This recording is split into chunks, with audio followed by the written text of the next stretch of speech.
Hello, and welcome to Final Show Films. I'm John, the executive producer here, and I just want to thank you all for joining us. Particularly, I want to thank our $25 tier supporters, Rowan Parker, Jeremy Alexander, Samantha Bates, Cat Waterflame, and Elle. And thank you very much for joining us as we return after quite a bit of a hiatus to Star Wars Twilight Nights. Please, sit back, relax, and enjoy.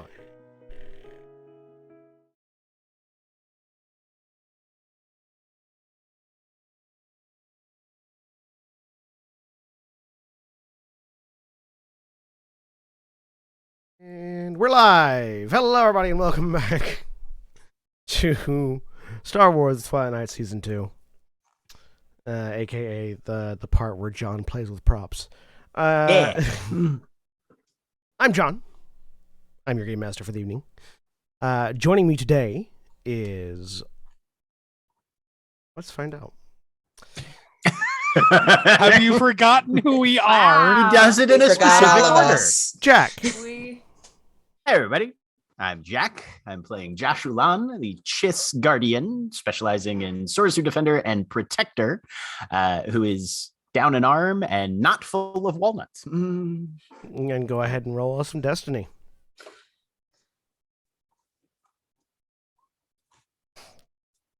Don't know why there's difficulty there, but too dark. Because you didn't remove it. Yep. Also, I hit the wrong button, not the Roll Destiny button. Let's try that again. One light side. There we go. And Mara. Hi, I'm Mara. I'm playing Nerys, droid, consular, healer, Niman disciple, definitely full of walnuts, and one light side. And Jeremy. Of course, the moment that I'm grabbing aspirin. Mm-hmm. Hi, I'm Jeremy. I am playing Esty, Zeltron, something or other. I don't know, sentinel, shadowy thing. I'm a jigger. Do dark side. That fits my mood. And Holly. Where did my other aspirin go? Hi, I'm Holly. I'm playing Vazia, Pureblood Sith, Gia Berserker, and Darkseid. And William. Hi, I'm William. I'm playing Korsarath, the Sith Pureblood Makashi duelist, who is slowly rebuilding his character's tracker for his specialization trees. And I'm going to roll 2 light side. All right. This week, the light slightly overbalances the dark. And also, we don't normally on these shows acknowledge the chat, not because we don't love the chat, but because we want to make sure the experience is universal for YouTube watchers. But I have to... And podcasts. And podcast listeners, yes. But I have to agree with the Mask of Blackness and our Twitch chat that this is indeed Star Wars, the Queer Wars. 1000%. Yep. You want more gay in your Star Wars? Come watch us. Fuck yeah. We have 100% more canon gay people in our Star Wars than the actual Star Wars does. That's not hard. That is a low estimation. The Old Republic is still canon, so there are some gay people in Star Wars. It's kind of legendary. And that's a debate for another time. What's happening, dude? There's definitely one in the Aftermath book, which is a novel, which is canon. Yeah. There's one. We still have more. Anyway. Yes, way more.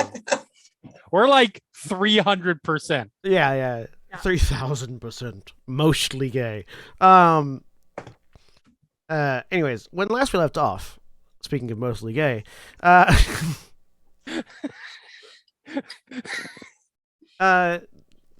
Emperor of the Sith had been announced dead, and in his place, Darth Zakant had ascended to the throne. making her now Empress Zakant of the Sith Empire, which sparked sparked anew the confrontation between the Sith Empire and the Galactic Republic, and also led to them basically putting Nar Shaddaa on lockdown. Because when you have a fleet of planet destroyers in space, even the Hutts don't argue with you. While they search for Republic sympathizers that work with the accused, that were working with the accused assassin of the Emperor, one Jinemazu Zardun, the previously known to be Exarch of the Twilight Order.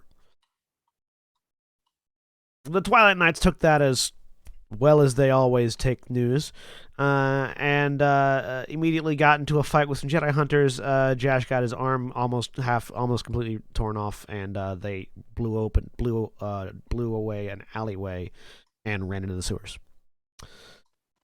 And on the other side, actually in the promenade, in a completely different section of Nar Shaddaa, Esti found a note from Cassilian. Which is where we left off. So we pick up with the group in the sewers. Well, I should clarify, the bigger group in the sewers, because you're both in sewers right now, technically maintenance areas, but yeah. Nereus, you had just investigated, you had just done a medicine check on Jash's arm. Yes. And the blow happened basically to the back of this area, the bicep, tricep, whatever, whichever side of that it is. That's tricep. Tricep. Yep. I said it right. It was just in the, You got there eventually. Mm-hmm. It was my second choice. Besides, just the chest. Maybe it's different for them. It's not. Entirely. It's just a human painted blue. So the Chiss culture and human culture are exactly the same, except we have swapped the names for two very specific arm muscles. Other than that, identical. Yep. Specifically, plot twist, it's the Omegatoid. Specifically, they're identical to ancient Rome culture. Yeah. Anyways, so yeah, the lightsaber hit had gone through the majority of the tricep, completely severing those muscles, and also scarring its way halfway through the bone of the arm, or the bones of the arm, it's completely cauterizing the entire area, which is not a good thing. And basically, Jash has lost most use of his left arm, except for pained exertions of a few fingers. That is not good. And by your assertion as a doctor, too much of it is gone to save the arm without extensive transplants that you would have to do relatively quickly. Mm-hmm. Okay. In the pristine medical facilities of a sewer where we find ourselves. Not right now. This does not look good. We may be able to save the arm, but not here. We need to get out of here. Sorry, when I say quickly, I mean soon to now quickly. Okay. As opposed to quickly when you start. No. Like, right. You got like an hour in and the a next half. hour, right? Yeah. Well, let's be on our way then. The doctor might be able to do this, but what's his name? It was no goodness, something or other. Frankenstein. Dr. Frankenstein. It's Frankenstein. The Gand. Yep. Very well. If returning to our Gand friend is the most advisable course of action, let's get going. I'm trying to remember, because I, as the player, do not remember. I had told Esty where we were and what we were doing. Have we decided on a course of action? I don't remember. No, you hadn't. You had just Okay, you had basically given SD a very brief summation. that's right. It was a bad one. And the indication was to meet back at the doctor's, Dr. Okay, Dr. okay. Luku, Dr. Okay, Luku's clinic. Yes. That was All the right. most. That was the most course of action you had determined was to meet back at Dr. Luku's clinic. Do we know which direction we need to head? Do we know which direction we need to head, GM? It's like streetwise or something? You have never been in these maintenance shafts before. Someone can give me a Let me pull up a character sheet here. It's like a streetwise or survival. Someone could give me a survival check. Hang on, I'm trying to get the correct information here.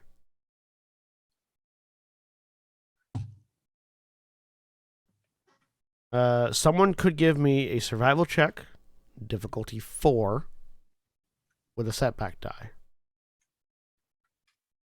Ooh, I'm very good at survival, by which I mean I'm not. I'll try it. Hey, whoops, still got just 4 failures. No big. Can more than one person make this roll? Yeah. Jash, your arm hurts. Right? I figured. In increasing frequency. Survival check diff 4, you said? Mm-hmm. With Is the- diff 4 with 1 setback die. Is the black one the setback die? Yes. Okay. Oh gosh, not 5. Hold on.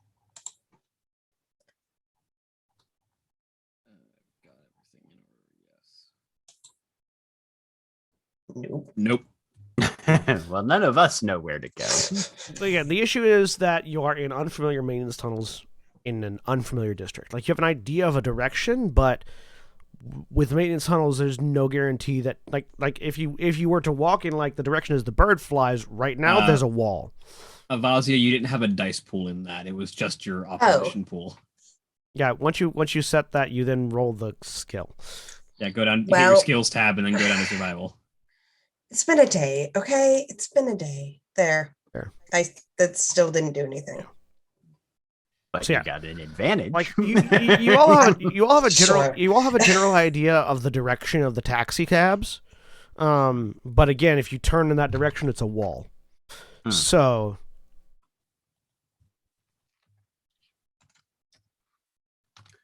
Well, as it stands now, I don't believe me being in front is going to accomplish anything. So No.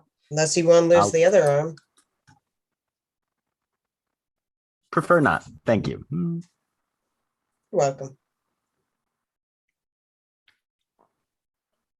ever the ray of sunshine. She always is. So you are currently standing in an off-flow, basically it's an off-flow tunnel. There's a sealed what's it called? Hatch. Yeah, there's a sealed hatch above you. Wheel hatch. Wheel hatch yep. above you. That is filling with water. You can sort of see through the entryway that there's just water on top of that hatch right now. You are on the side of the outflow pipe, so there's a large smooth semicircle off to your right in the ground.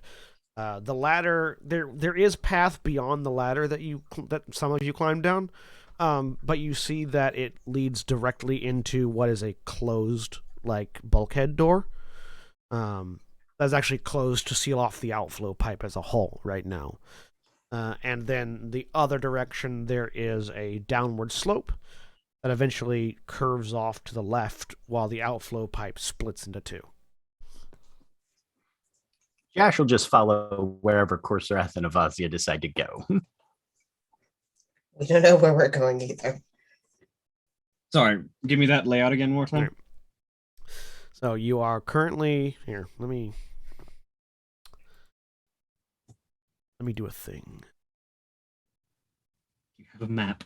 Not a thing. I don't have a map, no, but I can make one. I was going to say, we don't have a map, but we can do you a doodle. I do have a tablet and a pen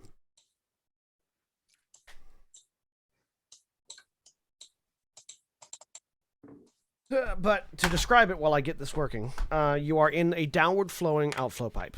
The upward slope is sealed off with a bulkhead door. The pipe itself is a smooth semicircle gradient with a walkway on both sides.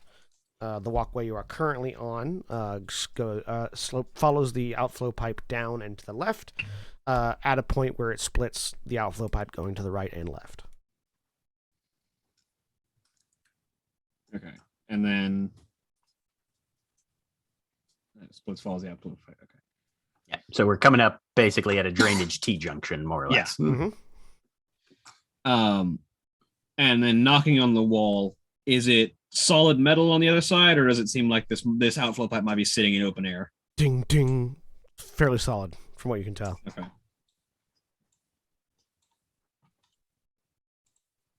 That might be filled with things.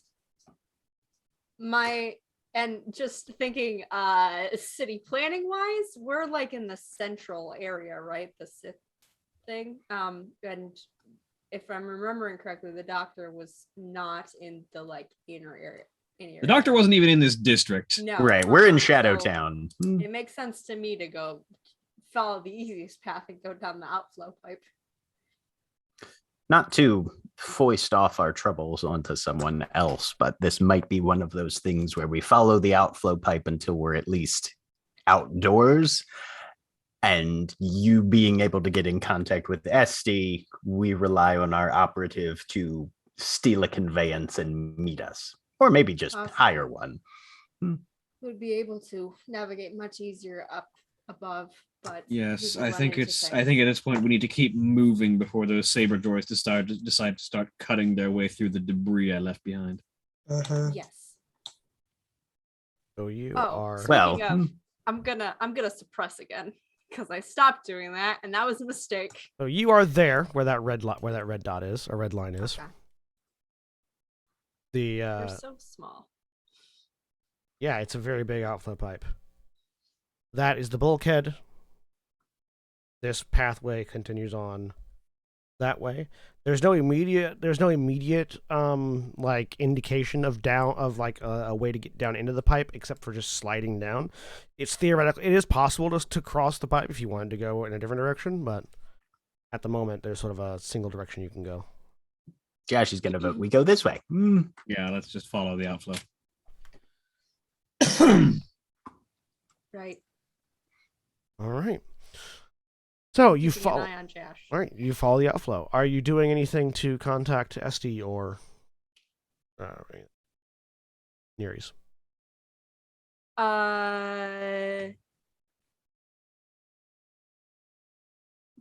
Yes. We're on our way. Okay. So, I just Right. basically like 10 minutes after you last contacted, you hear that. All right, where are you? Where are you headed? Where are we? Where? To our Where? mutual Where? friends. Okay, so just meet there. If we are not sure the direction to go, the landmarks are few and far between down here. So you need a couple things. First, when you say mutual friends, is it the mutual friend we're doing the favor for, or the mutual friends we're doing the favor to? 2. Other way around, Mara. Is it? Yeah. Oh, Yes. If you're looking for the doctor, it's the other way around. Okay, 4. Sorry. Yes. Sorry. All right. John, I know from where I'm at very quickly how I can get there, right? Yeah, like you can Okay. to Laku's easy, very easy. With us, our communication signal, could I figure out where they are? You would need some sort of listening post or communication, like actual like hardware to actually like triangulate the signal. but you have the signal, so you have two parts of the triangulation. You just need a station to use to do the triangulation. Isn't there a station where I just was? No, there used to be. It's now an empty warehouse. Okay. Yeah, because they fucked off out of there. Right. You have a method of getting to them, but at the moment you don't have access to that right now. You do know that there are, like, you're familiar enough with Nar Shaddaa.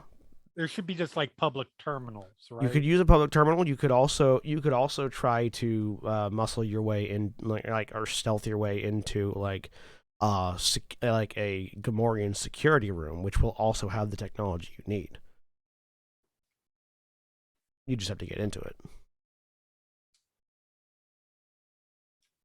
How lost are you? I would rather not get lost. Time is of the essence right now. All right. I'm gonna try to find where you are and guide you. Good. I'm gonna need some time because I'm gonna need to get somewhere. If you have a way that you are at least somewhat confident you can make progress in a particular direction, since time is urgent, I would suggest doing that. Just when you come to left or right, that's where you stop. We are already at a point where there is left and right. Hold, please. I love how SD always defaults to a call center / receptionist manners. Because that way, if there are people listening, you can't pick up on clear verbal ticks and the comes back. All right. I will stay where you are. I will try to be fucking quick about this. Okay.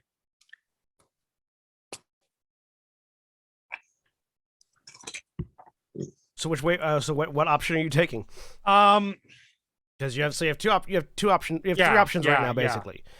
You can try to use a public terminal, which is not going to provide you any amount of cover or secrecy. Correct. You could try to find Caecilian, which will take time. Correct, which will take a lot of time. Or you could try to muscle your way into a Gamorrean outpost, which will be dangerous and loud, but will provide you with cover and will be quicker. So the quickest is public terminal, but gives you no cover. Right. Yeah, no, that is not advisable in our current situation.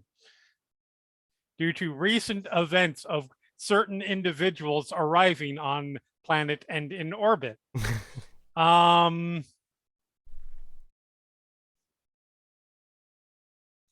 Yeah, I will. They're fucking Gamorreans. They're not hard to get by. Right. Do you want to get to a Gamorrean security post on the promenade or in a different location or a different section of the city, of the planet? Depends on how secure the ones on the promenade are. So the promenade is not the most secure, but it is the most public facing, so it's like the third most secure. Yeah, that's fine. Okay. Third is generally, yeah. The alternatives are like you could go to the sector where Luku's is and hit one there, where you're closer to Luku and it's a little lower security. That takes quite a while. Yeah, that would take a little bit. All right, so you head up and out into the promenade, getting out onto the outer ring where there's more activity to cover your activities.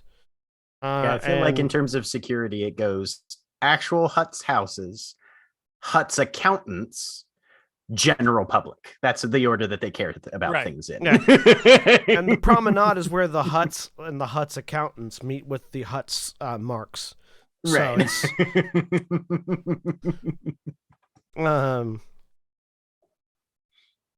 it's the money laundering area. So you get out to the outer ring of the promenade, where there's more like foot traffic as opposed to standing around activity. Mhm. And very easily you find basically there's a pair of Gamorreans standing outside of a blast door that is currently open because they have no reason to close it at the moment. Inside, you can hear the faint pig-like squealing of another Gamorrean complaining about something, and the soft glow of data terminals. Alrighty.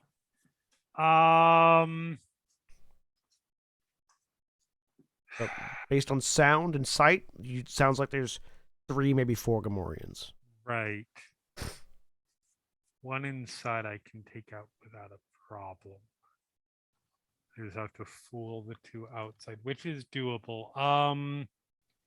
I will.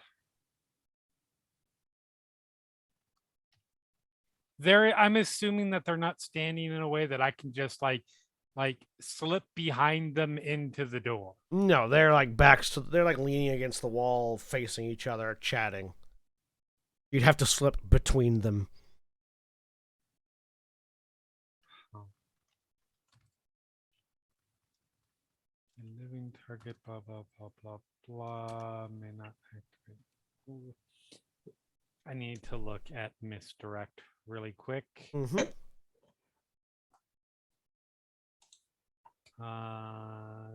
Force of Destiny. There we go. Page 296.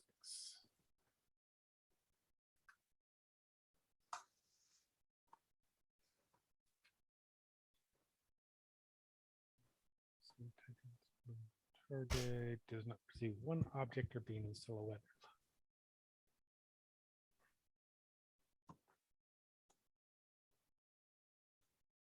Okay. And I have a dice roller app now. So if I need to roll dice quickly for characters that I don't have sheets for, I can do that. Nice. And it's an official, Fantasy Flight Games dice roller, too.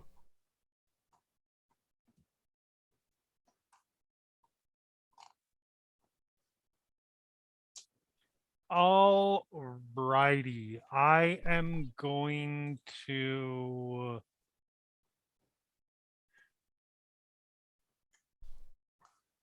This is not great.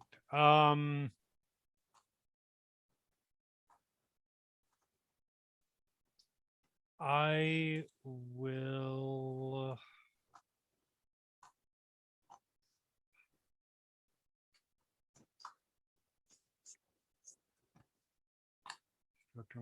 Allows me to make things disappear and only make one thing disappear currently.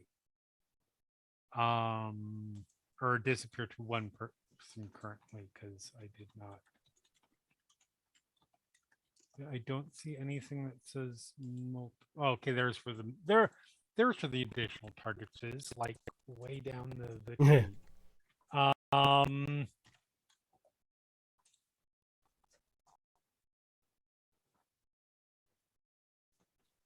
I am going to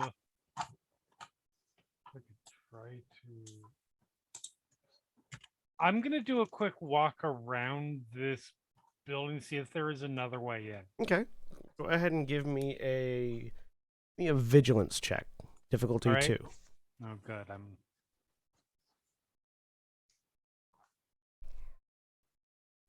Gonna go well. Difficulty 2. Because I'm assuming you're doing it casually rather than staring, Yes. looking for, Yep. Nope. So you do spot a couple of other entrances that might lead into the same building that the security room is in. The issue is that the security room isn't in a standalone building. It's like part of the wall. Okay. It's like in a facade that's part of the wall. And there's a couple of other second story doors that have walk-ups to them that go into the same general section of the facade. If there's not a direct access, you could probably get into it through those. But there are definitely people there, you can tell. All right. I know what I'll do. Okay, so I will drop the hood. And SD is going to affect the personage of a moderately tipsy Mm-hmm. very entitled. He's going to adopt the persona of Kendall from tomorrow's game. Okay.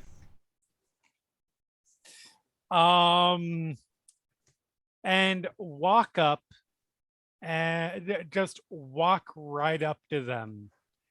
And oh my God, you listen, this is great. I've been looking for a place like this.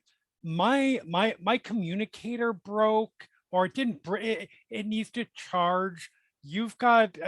Can I use your whatever's in there to charge my communicator? Did you go out to the Gamorreans? Yes, right up to All them. right. All right. Go ahead and give me a. We're gonna make an opposed roll. Excellent. It's gonna be an opposed charm Okay. against their cool, Spending a light side point. and they're gonna get a boost die because they are guards. Fair enough. Cancels out the boost I have for For pheromones. being a Zeltron. So difficulty 2, both sides. Do you have anything that modifies their roll? I don't believe so. Not unless I use 4C stuff, which I'm not going to yet. Right. Yeah, I think it's just the roll. That's 3 successes and a threat. They only got 1 success and an advantage, so you win. So yeah, there's a bit of a confusion, Right. but one of them very quickly wises up to the other one and is like and sort of like grunts a little bit in Gamorrean to them. Do you speak Gamorrean? I would say quite probably, considering what she's done, what she's done, and the amount of time she's spent in certain industries. Absolutely. They are doing the stereotypical New York construction worker when a hot chick walks by in Gamorrean. Yep. Good. And one of them, and he sort of shouts back into the other, and you hear a call and response. They're gonna make a roll as well. Okay.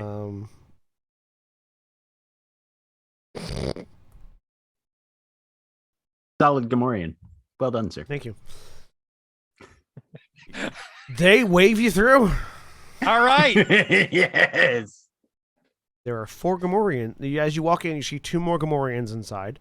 One is appropriating hot technology to watch a swoop race.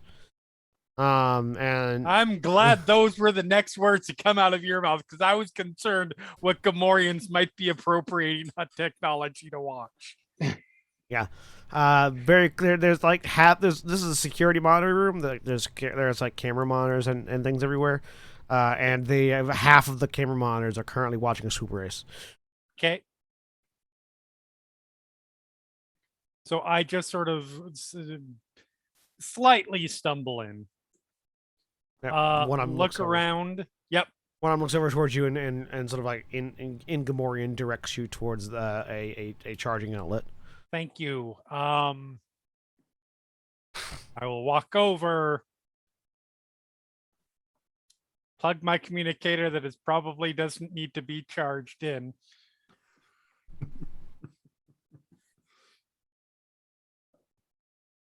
Let a couple moments pass. They're watching you and objectifying you. You can tell. Totally fine.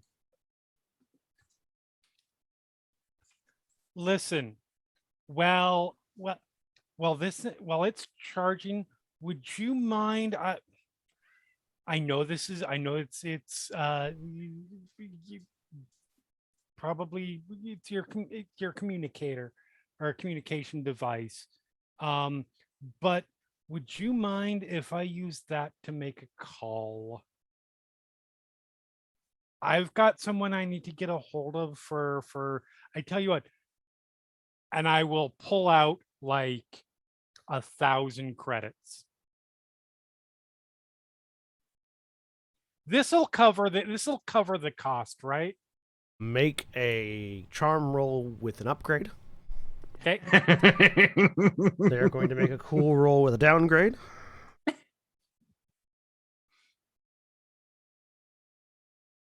Wondrous.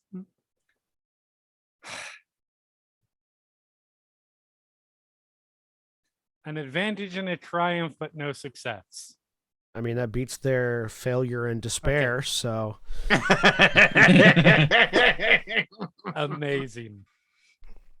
Mark off 1,000 credits. They take the 1,000 credits and leave the room, closing the door behind because they don't see how there's anything wrong with this particular establishment. Perfect. And then I immediately start triangulating where the fuck they are. You lock the door? Yes. Click, click. Yeah. All right, you have the room to yourself. Very quickly unplug the charger before it overcharges and explodes or something. So, your communicator is going beep, beep, beep, beep, beep. Yeah. Go ahead and give me a computers check. You will have an upgrade dice for having the proper you'll have a boost dice for having the proper facilities, and you'll have an upgrade dice for actually being tapped into the Nar Shaddaa security network. Okay. Computers. Difficulty 3. Diff 3. Okay. Yeah, these huts have a 1 willpower. So all the successes. And a triumph. Nice. And a triumph. right, yeah, Gamorreans have a 1 willpower and a 1 presence. Yep. Also right. a 1 cunning and a 1 intellect, but a 4 brawn. All right, yeah. That was a charm roll you made. That was what the hell? Much worse. Boo. Do you have anything that lets you re-roll? I don't know. I have Codebreaker, but Codebreaker doesn't do that. What does Codebreaker do? Codebreaker like removes Setback dice. Mm. Oh wait. Decreases the difficulty of computers and intellect checks made to break codes or decrypt communications. That's exactly what you're trying to do. So roll again with 2 difficulties Okay. instead of 3.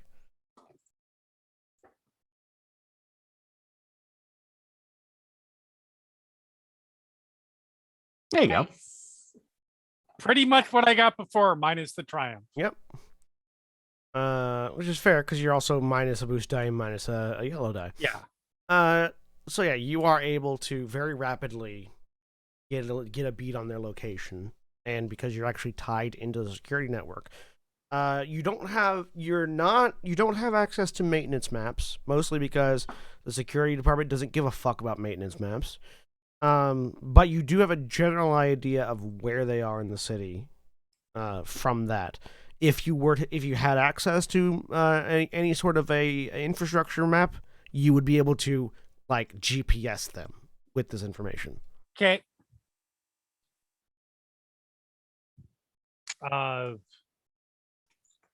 Nerys, Yes.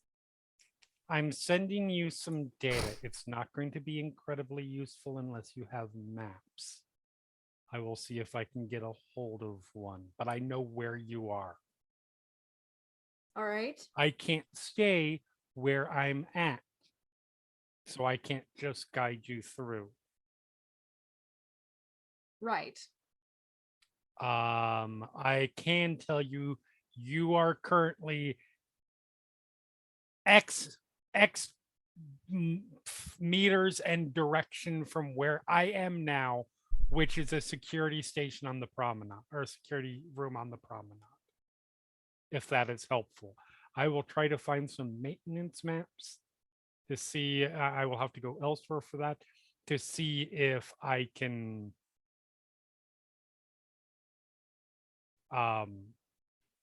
give you something to work off of. But if that helps you move, hopefully. With the data, you could at least, based on your general understanding of where you are right now, Nere's, you can't make a 100% determination, but you are assuming that continuing on the same side you're on right now won't hurt more than it helps. Okay, I'm gonna relay that what Estee just told me to the rest of the group, and then good, that helps. We are going to move forward while you continue. Okay. Perfect. Hearing that maintenance maps are in need, Josh is going to look around and see if there's any terminals or anything looks like there's anything we could plug into down here that might give us a readout. Nothing in the immediate vicinity, but you are in maintenance tunnels, so presumably there'll be We'll keep an eye out. Yeah. Presumably at some point you might find something. All right. Well. So while Esty extricates herself expertly from the escapade that just occurred, we will shift back. There's gonna be one more E in I couldn't. There's no way to end it with I don't know what I could have ended it with with an E, but some sort of explicit epithet. Yeah. We cut back to everyone else. So presumably, Nereus, you direct them to move on down from where you're at. Mm-hmm. All right. Come here, you. There you go. There we go. That's what I needed. So, as you continue on, you find yourselves. So the tunnel curves down to the left, and eventually you come to what seems like it is definitely a basin of some kind that is filled with rank, like still water. That this outflow pipe clearly feeds into. You're not certain what exactly the outflow pipe would be flowing, but based on the sort of unhealthy blue tinge that the water has, you assume it's some sort of coolant system that you're in. You are currently, as you exit out of the tunnel, on a series of crisscrossing catwalks, which you will see momentarily as I first give you the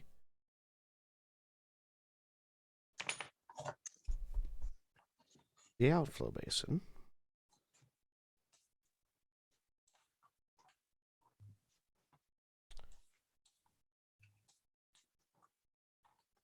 You are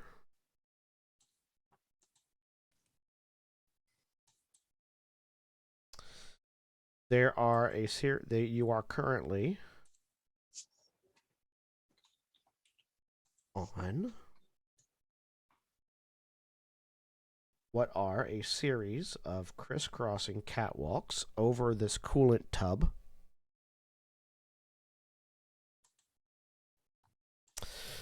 That seem to go into several different directionalities. You are currently on this one. And there are exits at basically each of the extremes of this. So there's an exit that you just came through. There's an exit over here.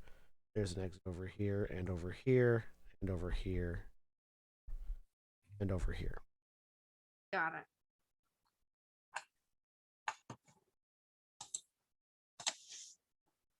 We have reached a crossroads. There are multiple exits. Clue. Let Esther know. The group of you can give me perception checks. Difficulty 2. Difficulty 2, yeah. There's a soft radiant glow coming from the pool beneath you, and these catwalks have seen better days. I'm distracted by pain. I'm distracted by Sure. I'm not Dash distracted. doesn't keel over.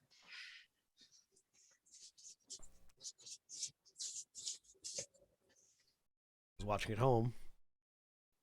This brilliantly white light is what you can see. It, If it only, hurts. if only Have a tablets, wash.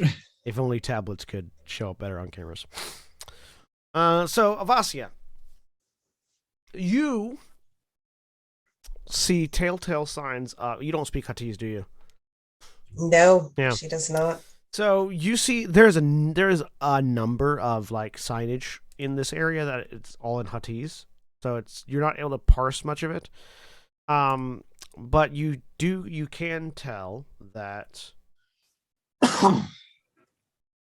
over at this catwalk terminal, or at this catwalk terminus, there is what seem to be like signs of like security, like a security office sign, what you would assume to be a security office sign. It has like sort of the it has what you have sort of internalized as sort of the galactic standard of like security here.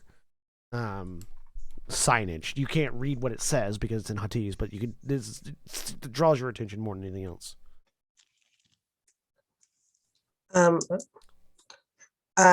Corsarath speaks Huttese, yes? Yep. Okay.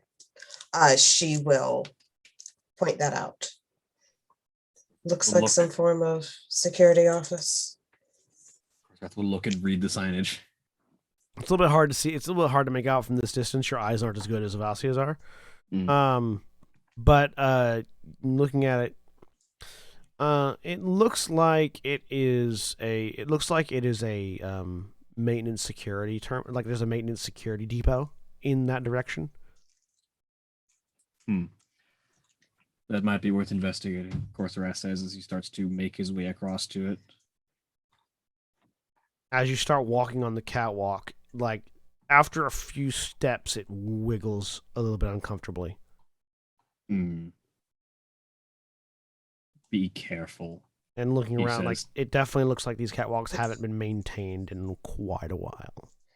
Is there any other way to get across? What? How unusual for this planet. Well, I mean, you could swim in the coolant if you wanted to find out what that's like. Not Okay. do that. Please do not swim. in how the pool. what Especially are the astringent qualities of this coolant? You have to dive in to find out. Okay. Can I Especially do not tell- stream in the coolant Can or I swim tell in the with my coolant if you medical have a knowledge? gaping arm wound. Yeah, don't do that. You could give me a. You could give me a.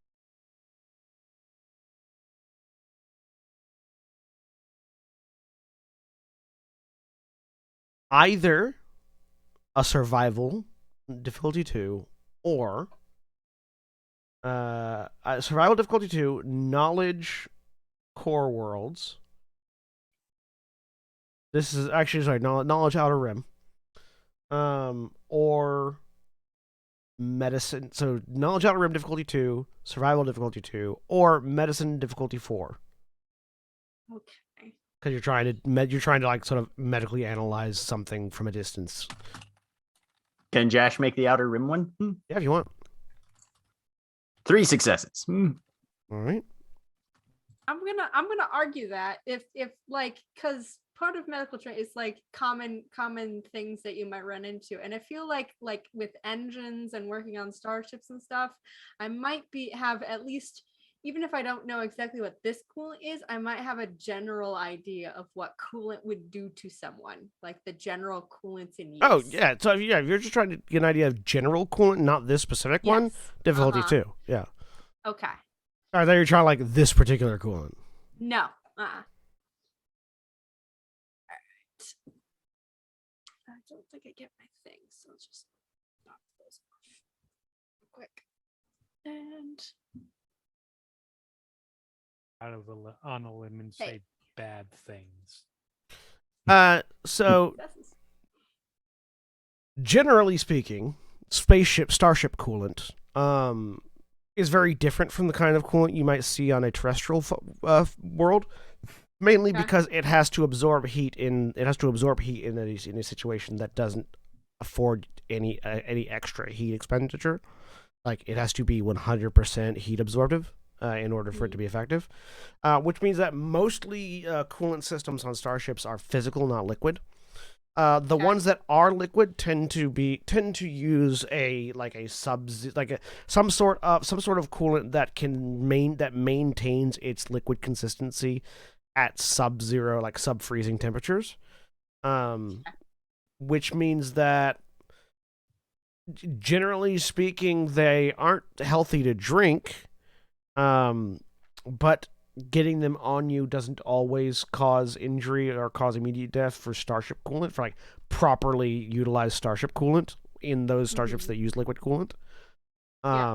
It's everything else in the coolant that hurts you. It's the heat from the engines. It's any rust or anything that might be in it if the ship isn't particularly well maintained. It is not cold here though, so this is probably not starship cool. No, it's very warm in here actually. Do I know anything about this kind of coolant? That would be Style. one of the other rolls or a higher medicine. All right. For Jash with the 3.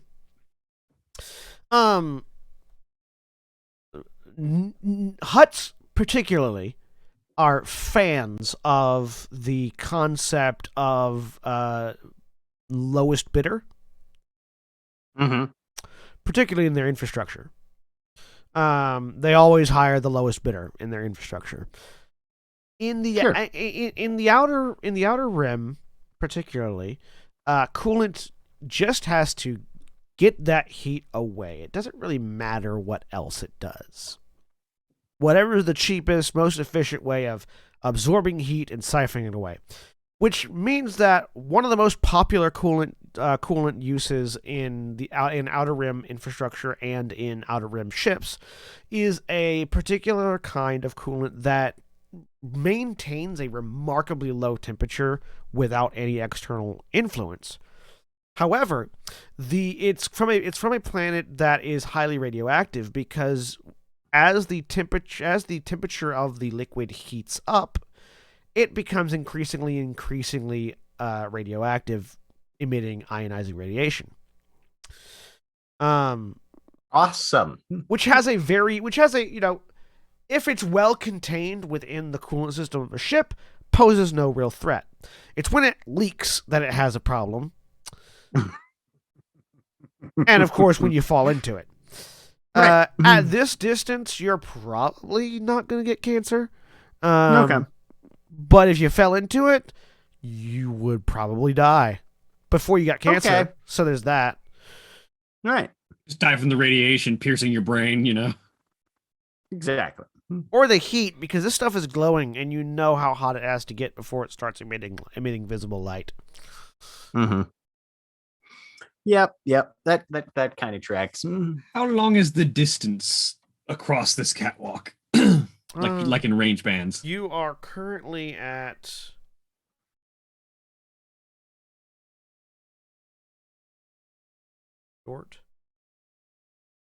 short, medium, long, extreme.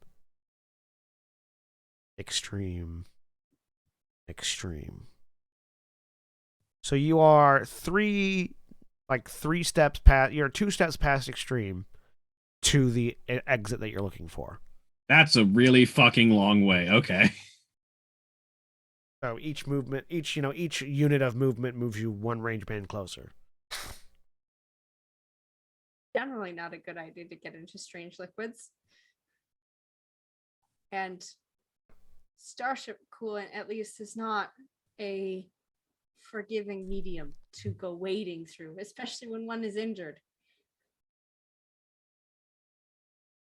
Well, then it seems that we should get to wherever we're going on this catwalk network fairly quickly, and maybe space out a little bit, since these things don't seem to be super structurally sound.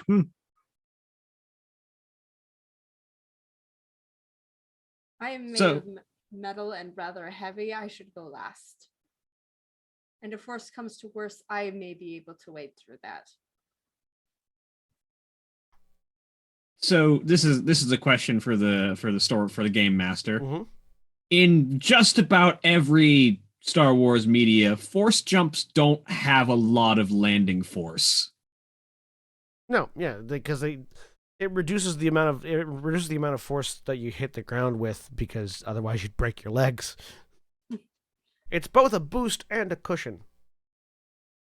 Does it seem like force jumping across this distance, even if I have to make more than one jump, would be safer than just trying to walk across it? What's the distance you can get on your force jumps?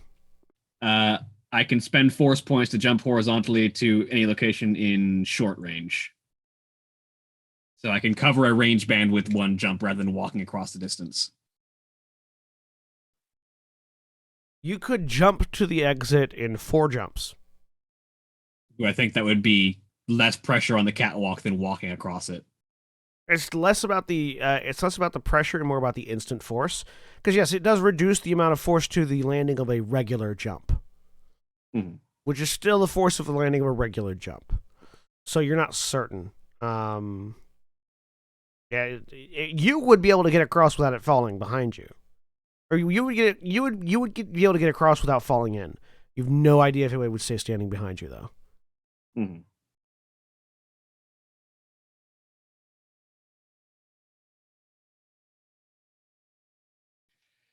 But that would be a way to ensure that you get across.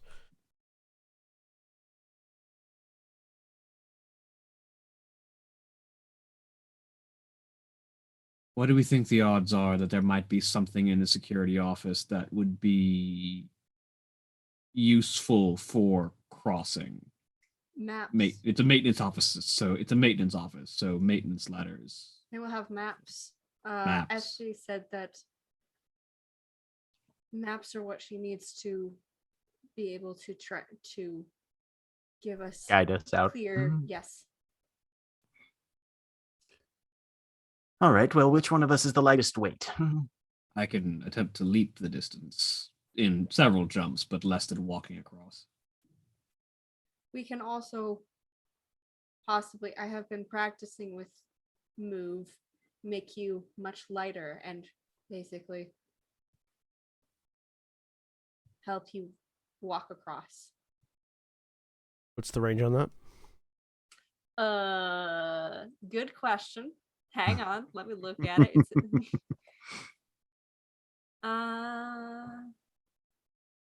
short range. Yeah. And I haven't gotten any larger range yet. Yeah, I'm 2 upgrades away from being able to leap further distances than short. We could at least get you to 1 jump. You would have 1 less. Essentially.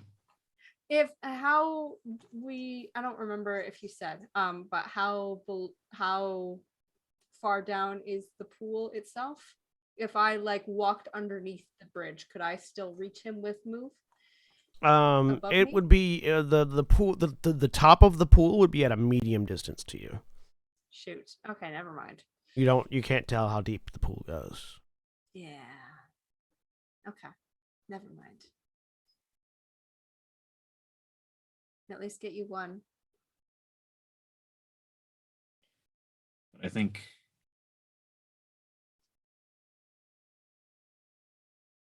covering this distance quickly and seeing if they potentially have tools to make crossing safer for others, and also potentially, if we don't have to cross at all, other than myself, just a way for me to get back, and maps for us to navigate elsewhere, might be useful.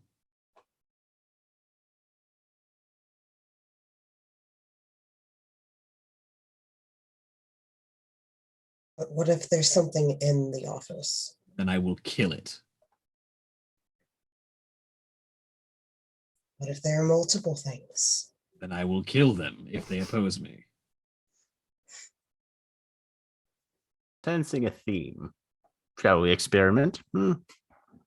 But I'm going to say that, considering the state of repair this walkway is in, and I don't know that any living being likes to fall into this, I would guess there's no one in there.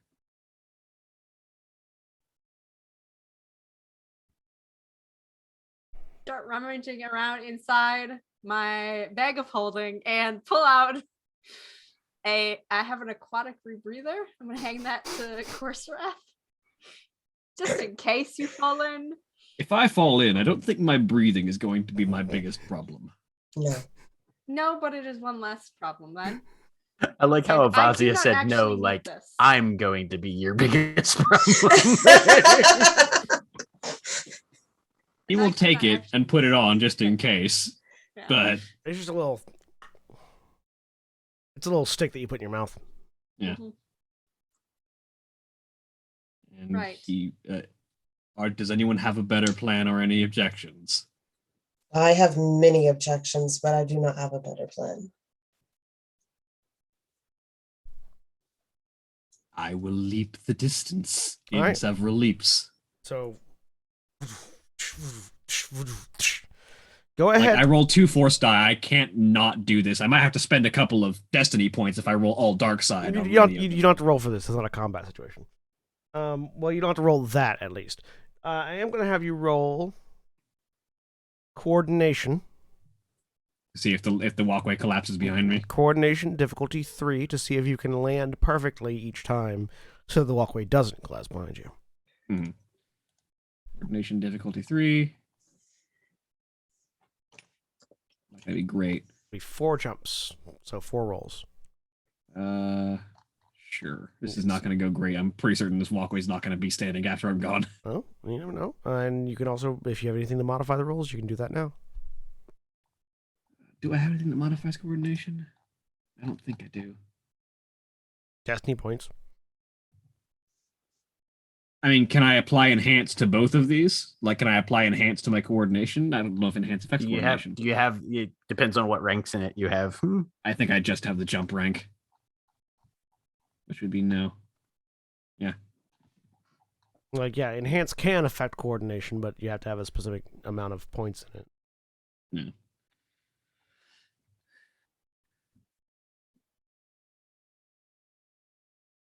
Well, let's spend the destiny point on the first one and see how it goes from there.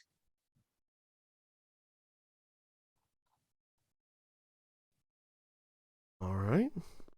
It's a triumph and nothing else. Triumph's not a failure. What would you like to do with that triumph?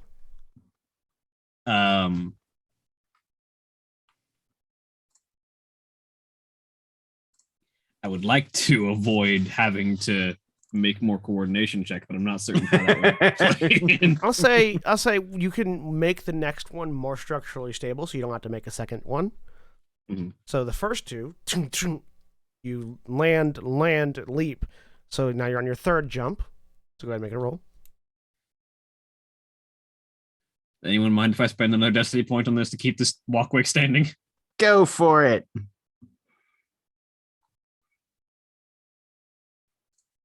That's a success. Success in a threat. You land and you hear a ping as one of the railing falls loose, but the catwalk stays. And the fourth one should be at the office then, The right? fourth one is to another catwalk that you're then going to duck into the exit for. So you still have to land on a catwalk. So give me one more. Does anyone mind if I spend our last destiny? Or hold on to it? I'd hold on to it Okay. just Yeah. Yeah. in case. It's a threat. No failures, but a threat. Starts on a failure. Again, ping, one rail falls off that last one, and you duck into the exit. You find yourself in a small corridor lined with various valves and pipes and things, and just a little bit ways set into the wall, there is a door that has the sort of the Hutties maintenance sign on it. Okay. And I will check the door. It doesn't seem to be locked. Just in case, lightsaber in hand, not on, but just in hand, just in case there is something in there. Yep. And then open it. Push open the door, and you are in what seems to be a fairly dusty office. There's a variety of terminals available, as well as some like physical like maintenance manuals and things like that. And there is a large powered down assault droid, sort of like just covered in dust. In the back of the room facing the door, it's this large quadrupedal. It's a large quadrupedal combat droid, basically, with a humanoid torso and 2 large arms that are just guns. Fairly triangular head, just powered down, sitting at the back, not moving.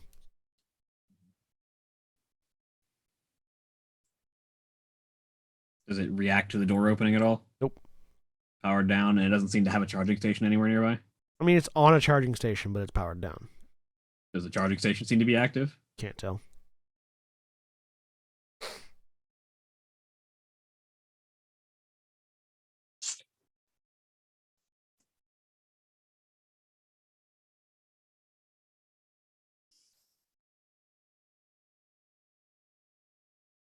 I'm debating whether it's a good idea to just not push it or just try and eliminate the thing before it turns on.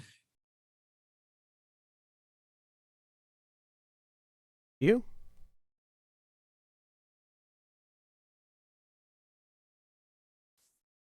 I'd rather be facing the bad thing if it turns on than have it get to jump on me. So I'm going to try and walk up to it. Okay. You walk up to it. Does it react? No. Can I see a processing unit or like central power core? It's very heavily armored. Any sort of central power core is going to be on its internals. You won't be able to see it from the outside. Is there an area that looks like center mass, like where all the important bits would be? I mean, you imagine it would be like this, where the just above where the rotational mechanism for the like hips area. So like somewhere like, if it were a human, somewhere like guts area. But it's a massive, like this thing is like a droideka that was bullied in high school and went to the gym for 5 years. Mhm. Like, just Can I visually surmise whether nothing has more armor than a lightsaber cuts through? Yes. It does? Okay. No. It would have more than 10 armor? Mm-hmm. Now that I'm closer, can I tell whether the charging station is active? You can't tell visually, but there is the hum of electricity. I prefer to think that the droid went through Vita Ray treatment. Valid.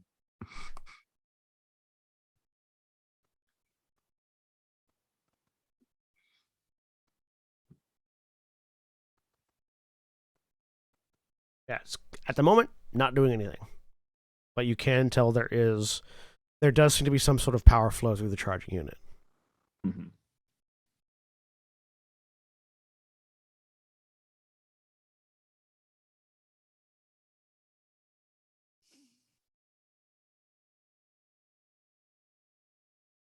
What would you say the range band of this entire office is? Is it just the engaged range, or would it have more than one range band? The door would be short range. So, like standing in the door would be short range. Mm-hmm. Yeah, from the Okay. at least from the droid. Mm-hmm. You could probably get medium if you like. It's longer than it is wide, so you could probably get to a medium range band if you were like on like the left hand wall, looking at the right hand wall. Mm-hmm.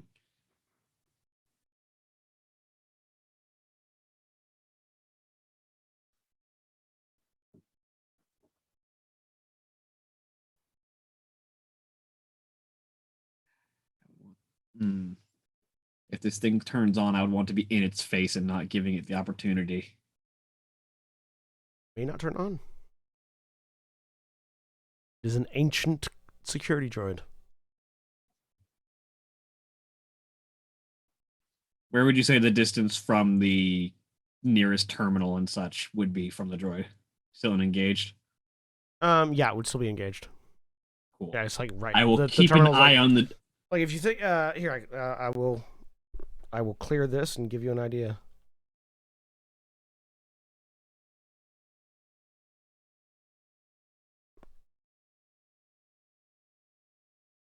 Basically the like there's sort of like a there are two terminals flanking the walk up to the droid, basically. So if the droid is here, there are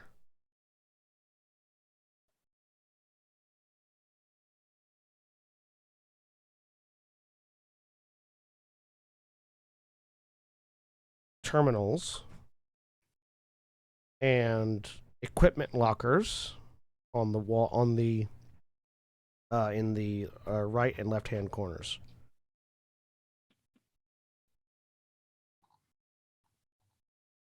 Okay. So it's like there's 4 terminals flanking you on the left and right. Each at the far end of this sort of corridor between the terminals is the droid. The door is at the side, the end that you're at. And then spreading out to the left and right. It's a little bit wider than this than you can see on here, just because this is a square. But I'll start checking one of the terminals, but if I hear so much as the hum of something powering up or the creak of a metal joint, both lightsabers are going into the droid. Yeah, and the range band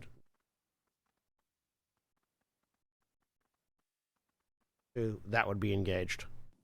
Cool.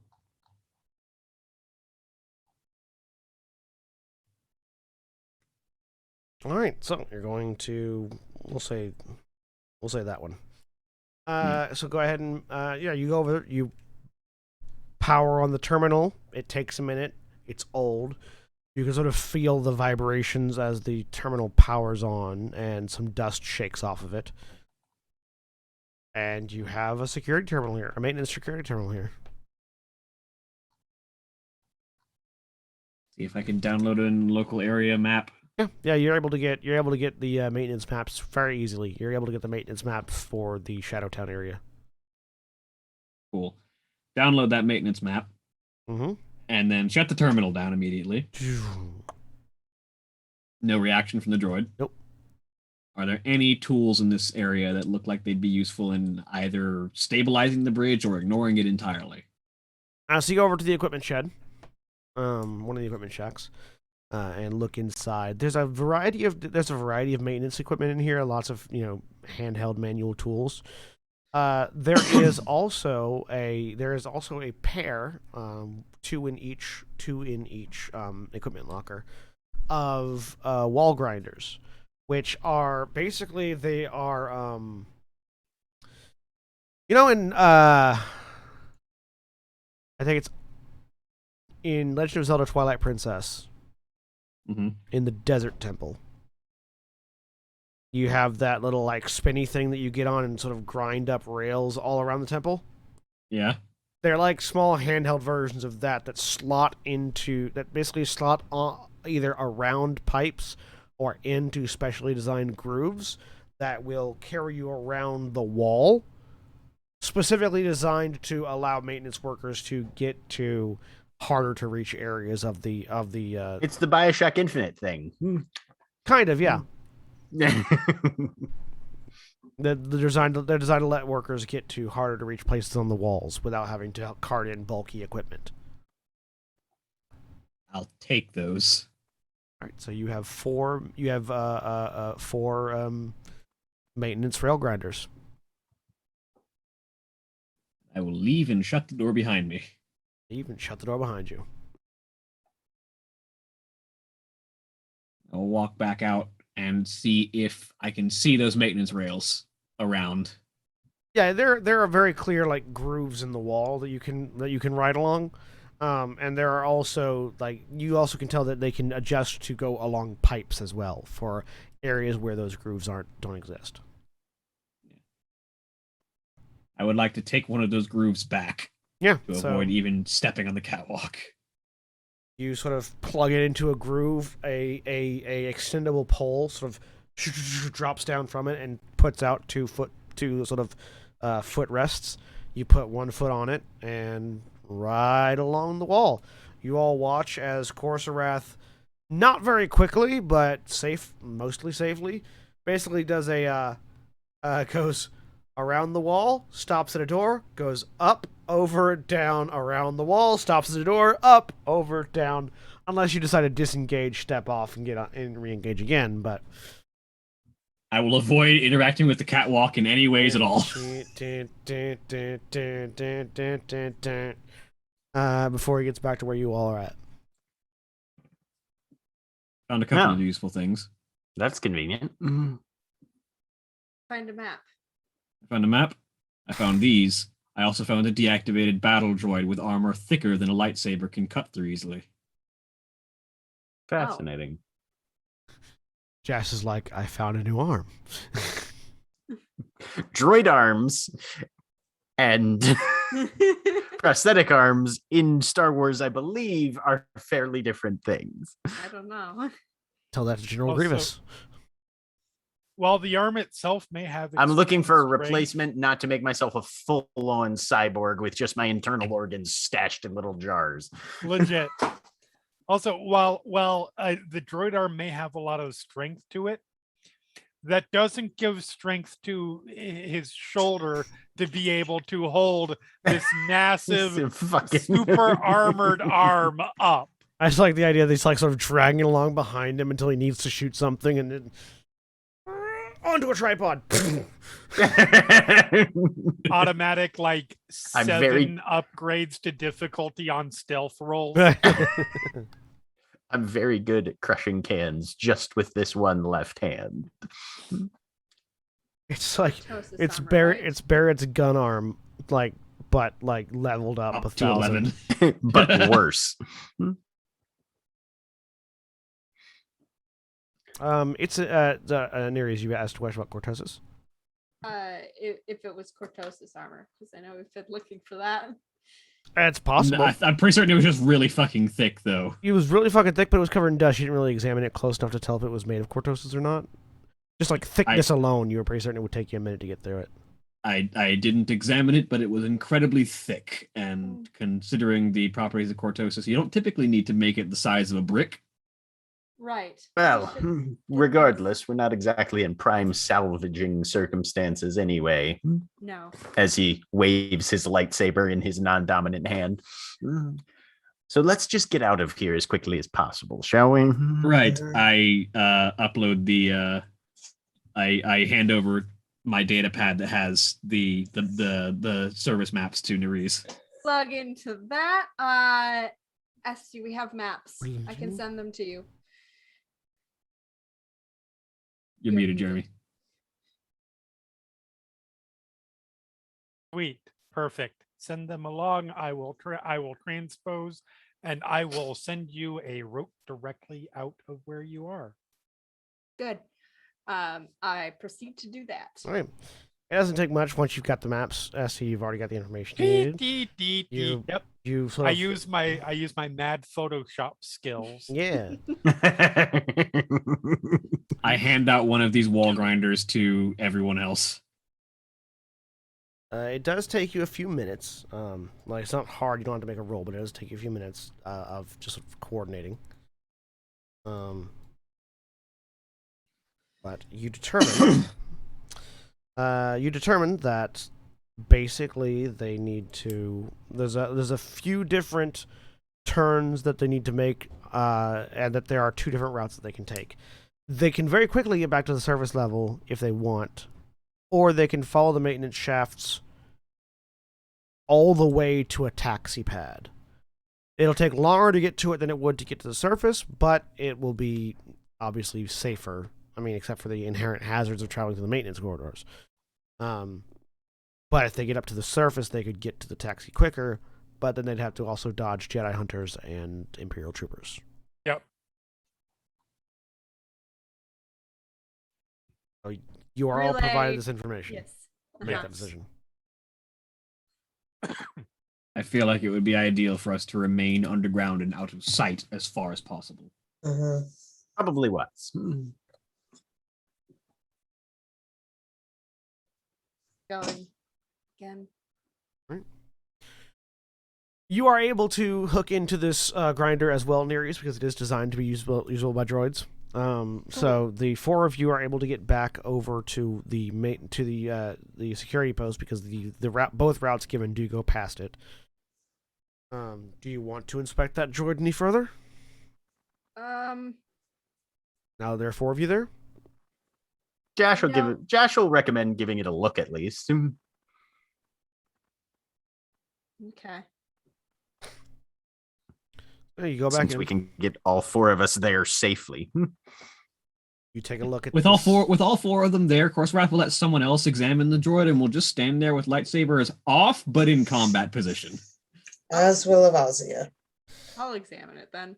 So yeah, you can give me a. Josh will too. You can give me either a warfare roll difficulty 2, or a mechanics roll difficulty 2.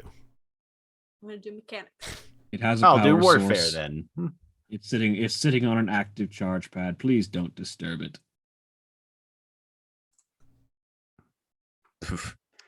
Advantage. But that's it. Josh, you can tell this is an ancient battle droid of some Mhm. kind. Like, this was not built by Hutts. They found it and co-opted it, basically. Mhm.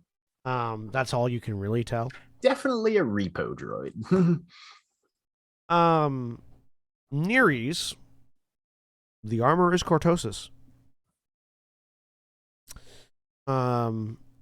It's also thick. You can tell mechanically it has a soak of 15. Ooh. 15 Kurtosis. Damn. Which means that a lightsaber's breach doesn't apply to it. Mm-hmm. Yep. Not wake this thing up. So we They wouldn't were be able to not hurt it at fucking all. Around with this droid. This Neres to you, this looks kind of like renditions that you've seen of an ancient Mandalorian droid. It's the precursor of the Basilisk droid. This seems like you're not certain if it's Mandalorian make specifically, but it reminds you of details you've seen sort of casually perusing data of an ancient Mandalorian battle droid specifically designed for combat against Jedi. Like masses of Jedi. This is a Jedi sweeper. This is Kurtosis. This would be very useful to have. But taking it And- apart and carrying it with us will not be easy. Can you determine whether or not this thing is likely to activate and what would be the necessary stimuli to do so? Do I know that from my role? You could probably activate it from one of the computer terminals, if you wanted to. It would definitely activate. It definitely was something that would have self-preservation protocols. So if it was attacked, it would activate automatically. Yep. If it is attacked, it will activate. If we turn it on from one of those terminals, it will activate. But it will most likely attack. All right. Well, this might be a later on when we have 6 functional combat limbs Yes. between us. You do note that there is a restraining bolt on it. Oh, but I don't know what the restraining bolt. What would I know? It could still attack. Restraining. If that's what it's programmed to do. Restraining Okay. bolts are data injectors for droids. Okay. They're basically like a An override switch. they are an override command. They are an override command like protocol override basically. Mhm. When you put a restraining bolt isn't just like a magnet that you stick on droids. When it's stuck to a droid, it injects an amount of code into the droid's programming that prevents it from doing certain things. Mhm. Theoretically, anything you can program a restraining bolt to adjust the behaviors of any droid to do basically anything. How difficult is it to do that? If you have access to the proper software or proper utilities, it's very easy to reprogram a restraining bolt. That might be on the security computers. Presumably, if it's controlled from here, you imagine that it's controlled via the restraining bolt from here. with that restraining bolt, we might be able to command it to come with us. Actually, I would not mess with it. I'm going to I lay don't out. think that it would be capable of crossing those catwalks without falling directly into the coolant, would be my guess. no. Yes, no, however, we're it's- not heading towards the catwalks again. We're heading down stable walkways. I'm going to lay out the risks and rewards for you to determine for yourself, and then I'm going to let you decide whether or not it's a good idea to play with this thing. The reward is a pile of Kurtosis. The risk is that this machine, outfitted with armor that we cannot pierce, wakes up and tries to kill us with guns that are very large. Again, my current stance is if we find ourselves in a position to revisit this location once we're at better capacity and more prepared, then we do so. Hopefully with a computer and or droid expert that we have either hired or learned how to do ourselves.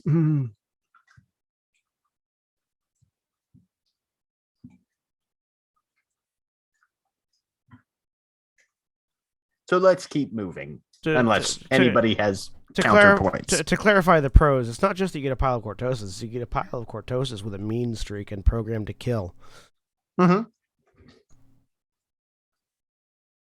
Which, I mean, may be useful in certain circumstances, I don't know. Let's keep going. Unless we think we have the necessary computer and programming chops currently to turn this thing directly to our side. My In which intelligence, case, my intelligence is baseline at 2, and I have no ranks in computers. Is anyone rocking better than that? my intelligence is a lot better, but I don't have any ranks in computers. Nope. Nope, I have mechanics. So unless Josh feels confident in his ability to reprogram a restraining bolt, I say we move on. What would the difficulty for reprogramming a restraining bolt be? Would depend on whether or not you have the appropriate suite of software and tools. Gotcha. Yeah, we're not going to mess with that then. Like you'd have to Keep moving. I mean, we've established that you can check the console if you want to look at it. Oh, okay. Josh will go over and look at the console and see without actually directly interfacing with the droid. You power up the console. Mhm. It would be a difficulty 3 roll. Yeah, no, we're not doing that. All right. Yeah, not Avazia is leaving. not impossible, but not easy. This is not Yeah. state-of-the-art droid programming suite. This is turn it on. Yep. You know, if we have the time and space and environment to come back, we might come back later. Precisely. Especially now that we have the maps to get back here.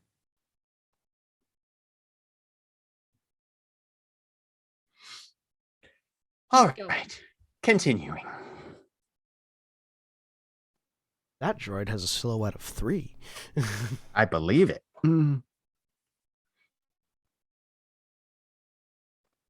All right. So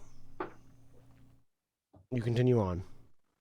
It takes you a few hours, but you are eventually able to get to without any further complications, since you now have directions and a map. You are able to get through the maze of the maintenance tunnels and find yourselves to a taxi cab, or at least to a taxi platform. As you emerge from the maintenance shaft, climbing up into the public once more, you see that there has been an increase in security. Where previously you saw the occasional patrolling Jedi Hunter, there are now. You're sort of past the checkpoint at the moment where you're at, but you can see that there are 4 Jedi Hunters standing at the checkpoint into Shadowtown, watching. Not looking at you specifically, but sort of watching people that are coming in and out. And there are stationed, like, there is a squad of troopers stationed at each. I'm glad we did not go above ground. Let's go. All right. Ooh. A lot of you rapidly acquire transportation back to Dr. Laku's. And that's where we're going to take a break. If you're watching on Twitch, please stay tuned for these commercial messages. And also remember, when we take our break, you take your break. So stand up, stretch your legs, grab a drink, grab whatever you need. And we'll be back in just a few minutes.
And we're back! A dinosaur story. So, it's been a few hours. Josh, the pain in your arm has increased substantially by this point. Mm-hmm. But the group of you meet up outside of Dr. Lucku's building.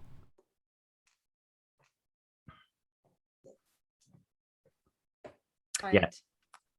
Josh's face is he's behind his helmet, so none of you can see it. But his face is definitely a weirder, paler blue than normal. Knock on door. Stop. How's everybody doing? Josh is heavily injured. We need to get to the doctor now. Yeah, Vazia just points at Josh's arm. Yes, that was me using humor as coping. I can see. Yay. Josh will give Esty a nod. The door to the you go through the external apartment complex, down the hallway, down the dank hallway to the door. Bang bang, the little robotic eye. And in Huttese goes, "Who is it?" Customers. There's a light scan that goes over you, and then a more tight focused beam over Josh. Enter, door opens up. Step Presumably in. you all go in. Yep. Yes. Definitely. Yeah, you go in, and you are once again in the impeccably clean warehouse of Dr. Laku, who very rapidly approaches this small GAN with the mechanical voice modulator.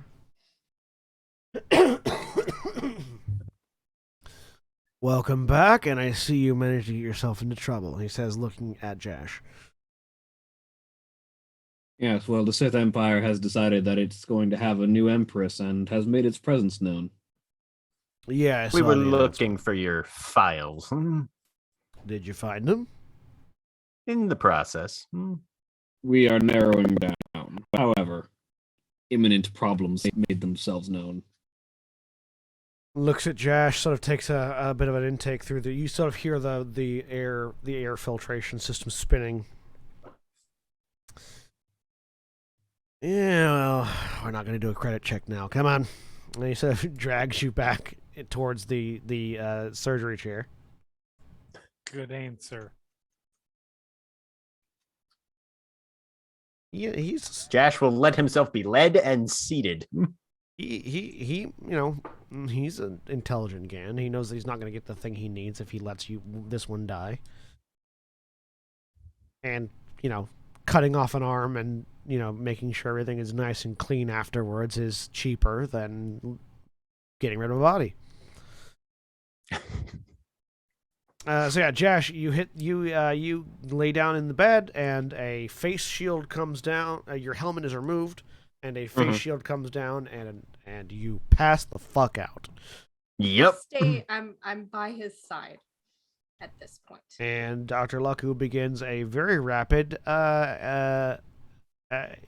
He explains sort of casually as he's going that there is that an infection has set in the arm, like in the wound already, and that likely Josh has been getting increasingly hard to tolerate levels of pain for the past little bit, and that it is beyond saving at this point. So he removes the arm.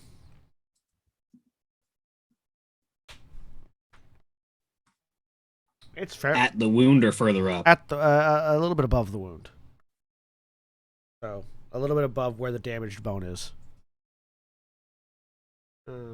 Just below the shoulder. So Cool. you now have. Hang on 1 second. You can remove that critical injury you've got, because now you have a different critical injury. Okay. Good news, bad news. You swapped one Nice. for the other. Now you have the missing arm critical injury. Yes.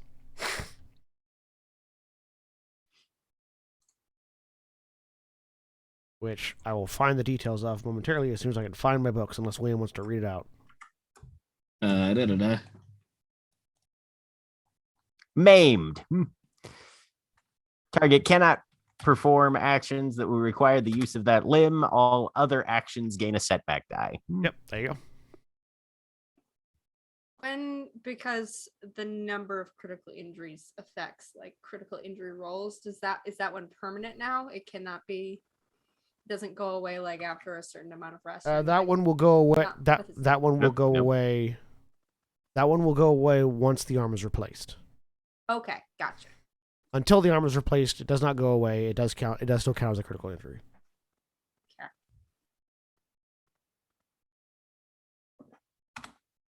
Do you have prosthetics here? There we go. Prosthetics are made to order, and not really a thing I make. Right. Like I can install them if you got one, but I don't make them. You don't want to try to. You don't want to try to slap on a secondhand prostheses. Trust me, it doesn't work. Got to be made to the person that's getting it. Otherwise, you might as well be strapping junk on your arm and tying it to your nervous system. So getting a cybernetic replacement, how much does that usually cost? There's a price list. Hang on, what's There's it? 10K. That's- 10,000 credits. Yes, Jeremy. I am exactly 1,000 credits short of being able to do that. What do you know? I have 8,000 credits on me. I love the idea that Esty was like, I could have bought you, but I accidentally bribed a Gamorrean. Oh, there was no accidental I about mean, not that. accident, but yes. Where are the credits listed on our sheets? Character info. Yep, Yeah. character info tab. They're only listed there if you've added them in, which by asking the question, I feel like you might not have. I have not. I'm not sure how many I have. We all didn't have. A whole Assuming lot. I'm broke because I haven't gotten any credits since I got brainwashed. Yeah, Have that's the 40. thing. Oh wait, I have way more than that. I haven't touched the credits that I had personally because I was keeping track of the spare Imperial credits as their own item because they were a different currency than I was used to. So now I can add them to my current credits.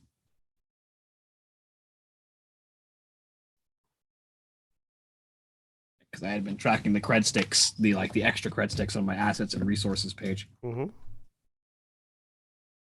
Do you still have those though? Oh yes.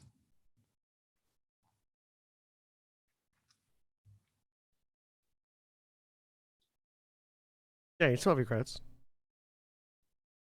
I actually have way more than that.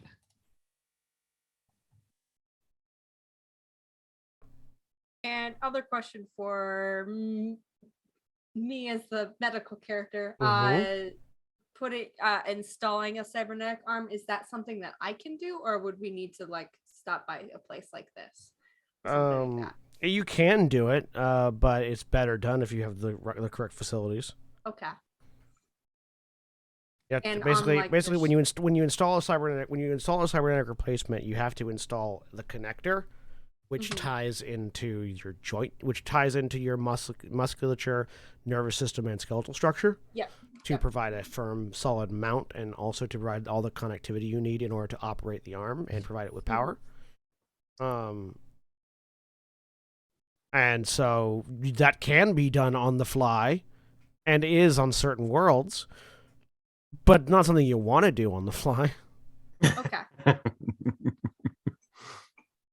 If I recall correctly, you can get the really important custom part is the part that attaches to your arm, and then from there it's just kind of a base that you can get several different prosthetics fitted to easily. Yeah, you can modify others for it, yeah. But that base is the custom-made part. Yeah.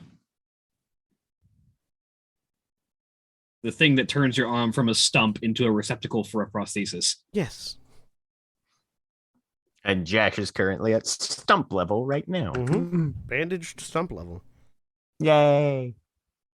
At least it's bandaged.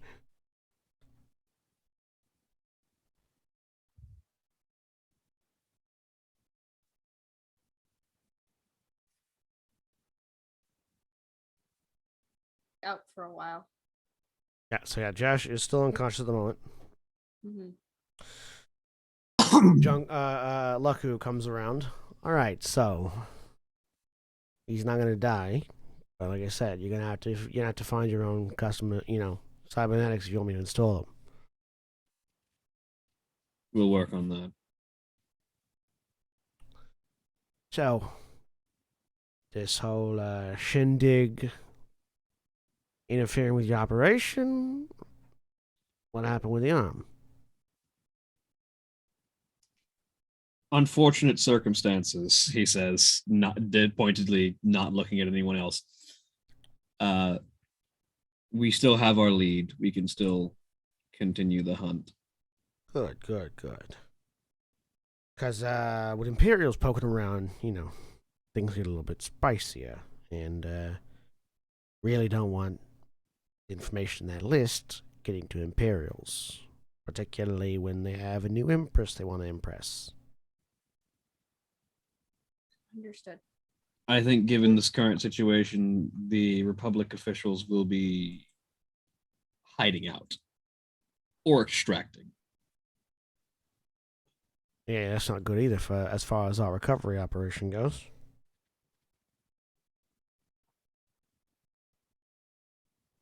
Unless your information is of particular import to the Republic, I doubt that they'll want to hold on to the data streams of a small-time doctor, even no matter how black market his connections are when they're leaving the planet.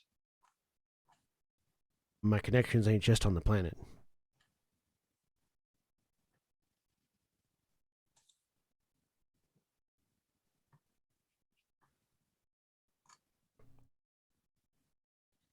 I guess we'd better get a look. Also, if it goes, I've the droid that you came across looks like that, but with 4 legs instead of 2. Yeah, I put it in Slack.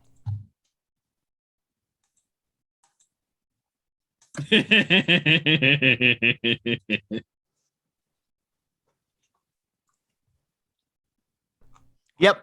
Yeah, not Okay. fucking with that. Fucking Christ. Yeah. Nope, not messing with that thing. Don't want to wake it up? Are you sure? You want to go wake it up? He could be. No, I want y'all to wake it up. I want to stand back and watch and laugh. He could be shaped like a friend. Yeah. That is not friend-shaped. It Bears could are be with friend-shaped, deceptively, but friend-shaped. Friends come in all shapes and sizes, William. Did you just say bears are friend shaped? They are. They're deceptively friend-shaped. That was the sentence there. They look large and round and fuzzy, but they're not friends. Okay, that is a fair point. Firepower from that, though, would make our job considerably easier.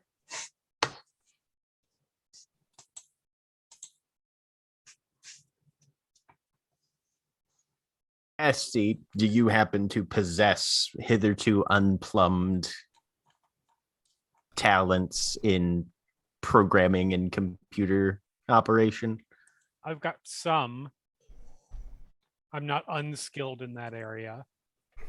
Josh will describe what he saw on the monitor of a 3 difficulty reprogramming task that might end up giving us a ridiculous Jedi murdering assault droid on our side, or could backfire horribly and pit the 5 of us against it in a confined space.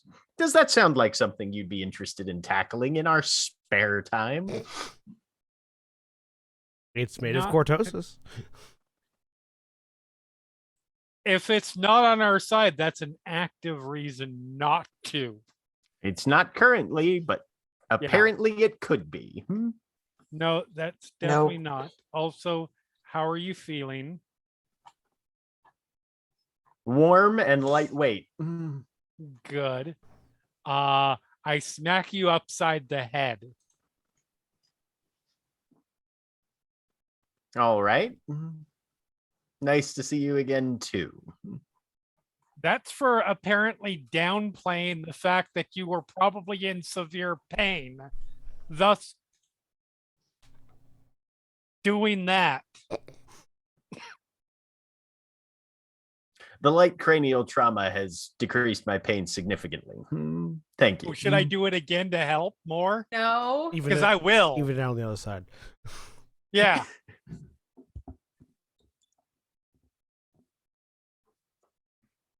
All right. My physical status at the time was a secondary concern of getting out of the theater of peril. And the Theater of Peril has some really great shows, though. Like Spider-Man Into the Dark just got done playing there, and I thought you said really great shows, not fucking disaster. Also it's Turn Out the Dark. sorry, that one. Whichever. Yeah. I was Spider-Man turned off Into the dark. Darkness. That's what we're talking about, Or Turn right? Off the Dark. Turn off the dark. I don't know. Anyway, I'm looking. Spider-Man stupid title. See, here's the thing about that. It's Turn Off the Dark. Yeah. Here's the thing about you saying that. Very possibly true.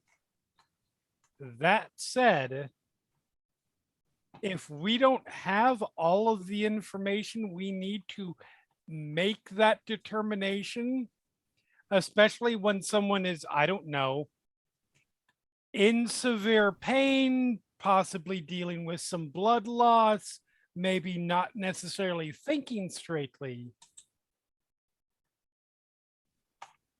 we don't have the best judgment on that in that situation.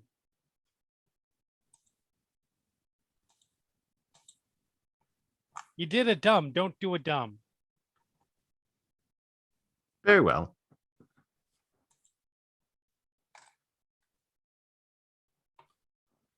All right. Shall we allow Josh to heal for a minute before making a brief diversion towards requiring a cybernetic?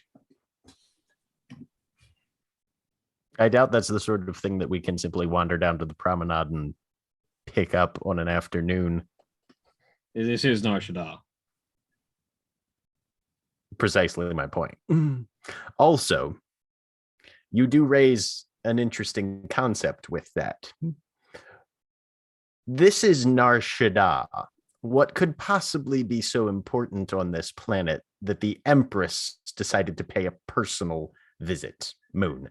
That's what I've been thinking. Huts that have information for a start. Rebel Who do you cell. think knows? Who do you think knows everything about everyone? Imperial intelligence who sends reports to the acting Empress. Where do you think they get that information? The acting Empress who needs to show up personally for the debrief? It's not easy to intimidate a hut. Vazia will look at Korsarath. Is it possible she knows you're here? I doubt it, otherwise the message would have been somewhat more direct.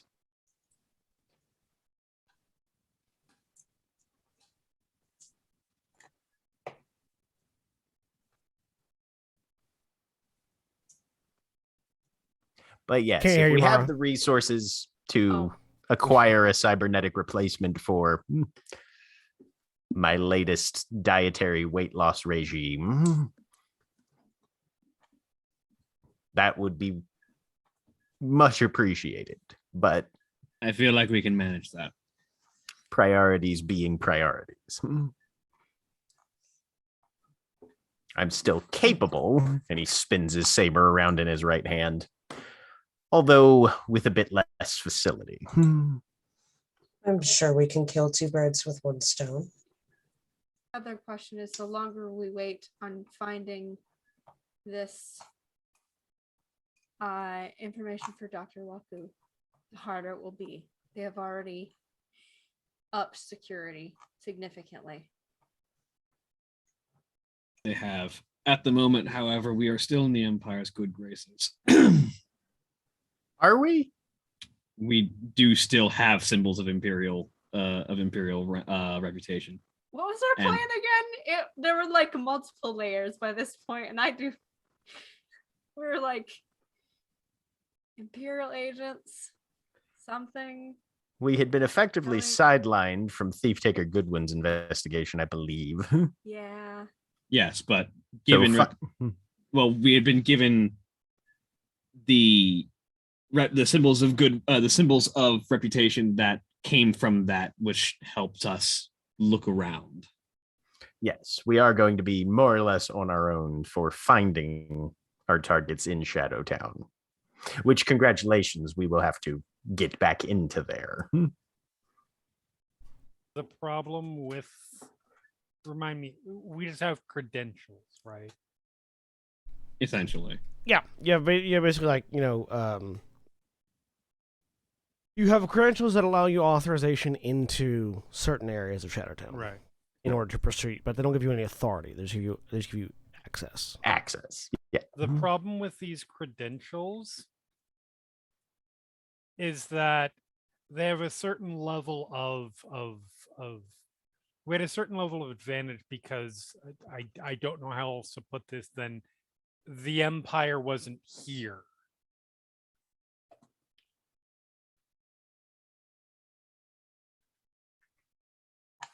It's Definitely not here going to be now. nearly that easy.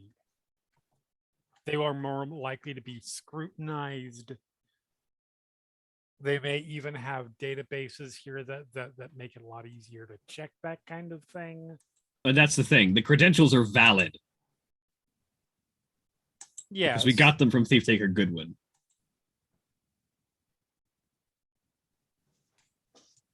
The credentials are valid. Your excuse isn't. No. For I mean- for Ezzy's point. Technically Yeah. speaking, our excuse is valid. We are still hunting rebels.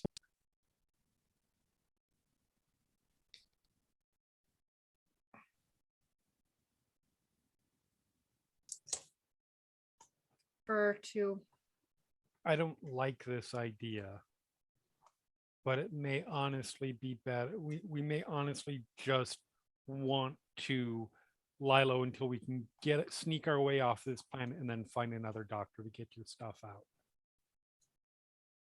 Because this job for him just got a shit ton harder.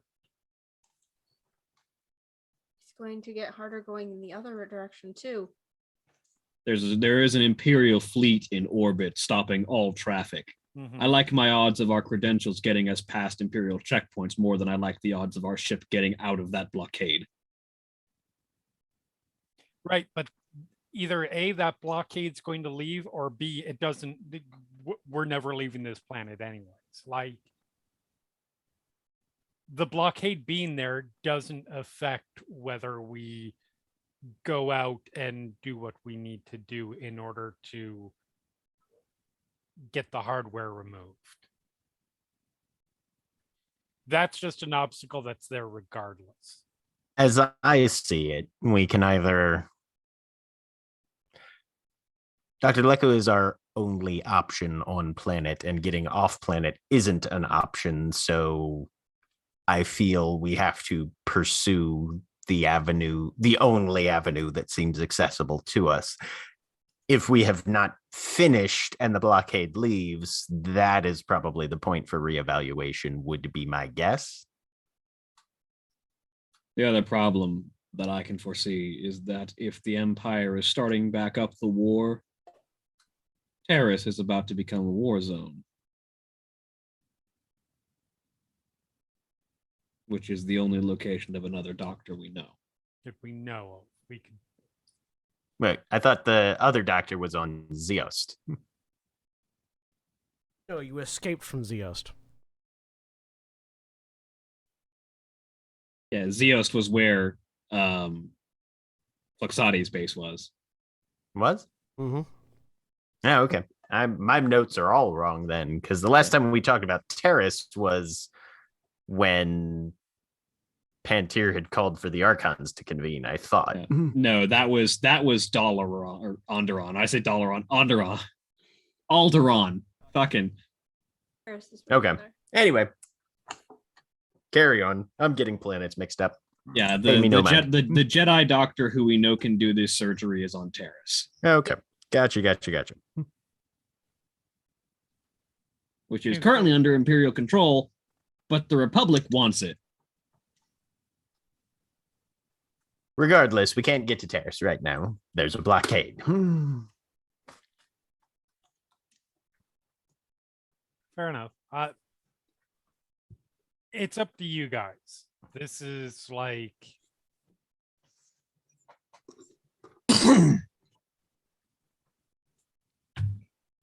you're the ones who are probably going to be more likely to be recognized, and well, the hardware's in you guys at this point. So it is 100% your guys' call.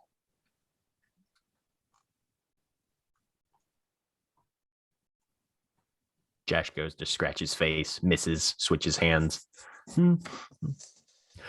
I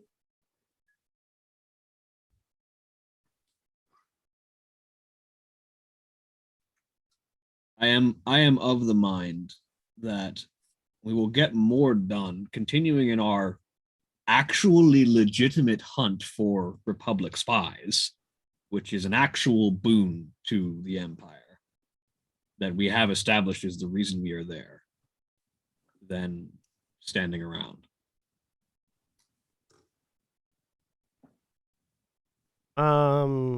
Nerees. mhm. Make a warfare check, difficulty 1. Okay.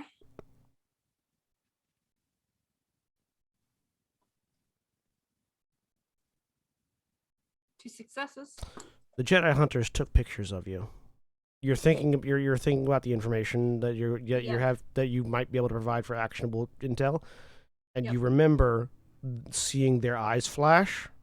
Mm, And the moment you didn't think about it, but now that you've Yeah. had a moment to think, that was a data transmission. Was it Right. just Nerees or was it everyone that got caught there? You saw the eyes flash. When you saw the eyes flash, you, Jash, and Avasia were visible. the Jedi hunters have pictures of us. Well, that's ruined that then. Our credentials are meaningless. At that point, yes.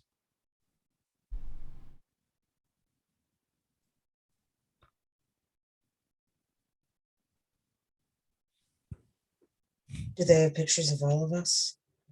No, me, you, and Josh.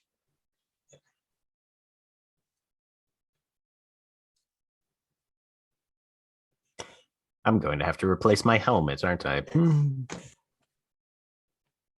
Spray paint. That's pretty easy to do.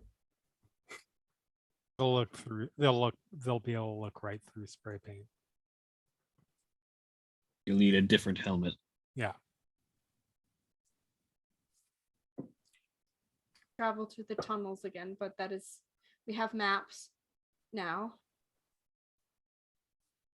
We have maps and tools if we want to try and land on the outskirts of Shadowtown and maneuver through the sewer system.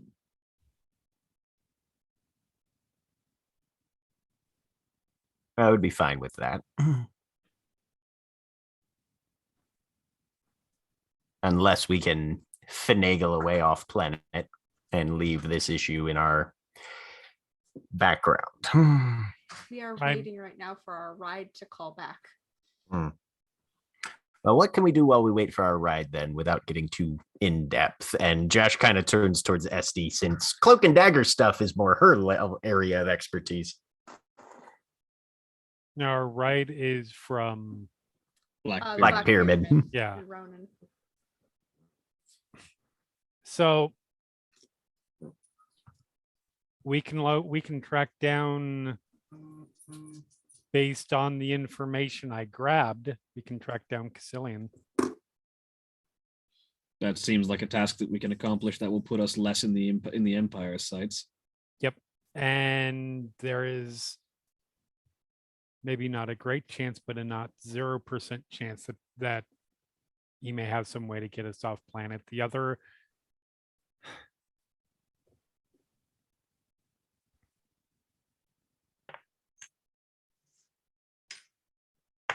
I can try to. You know, the deal that we signed with Cassilian is actually now no longer a fake. It's just a matter of the fact that their proposed transport into Republic space is now impossible with a blockade in the air. Yep. I can try to work some old contacts.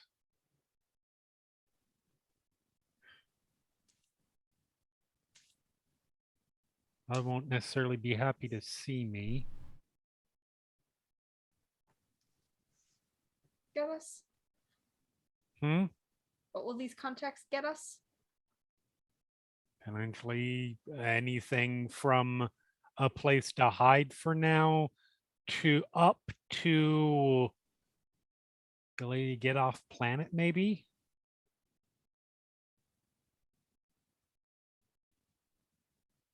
Seems worthwhile to look into. I mean, probably. Hold on, I'm reading some things real quick.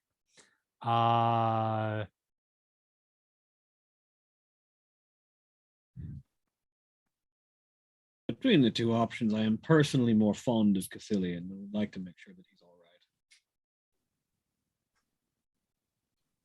We should definitely do that regardless. There is a not 0% chance that the people that I would try to make contact with could have a little bit of a grudge. Shall we go with the more direct and we know whose side everyone is option and hunt down Cassilian? I'm on board. Indeed. Yes. Yeah. If our trip back into Shadowtown is now compromised by the fact that Jedi Hunters know some of our faces, then let's avoid that entirely until we can get off planet to Terrace. Is he in Shadowtown still? No, he was never in Shadowtown. Shadowtown is Imperial territory. Then do we need to go back in there? Nope, not unless we want to finish this job for Dr. Laku. We'll keep that on the back burner. Yes. Right now, it's very easy to just say, oh, yeah, we're trying, but, it's very difficult because empires, you blame the empire for why we're not making much progress.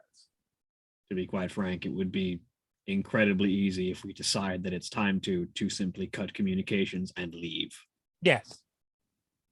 Since we are on this planet and we can buy a fair array of things, we might want to pick up an arm here.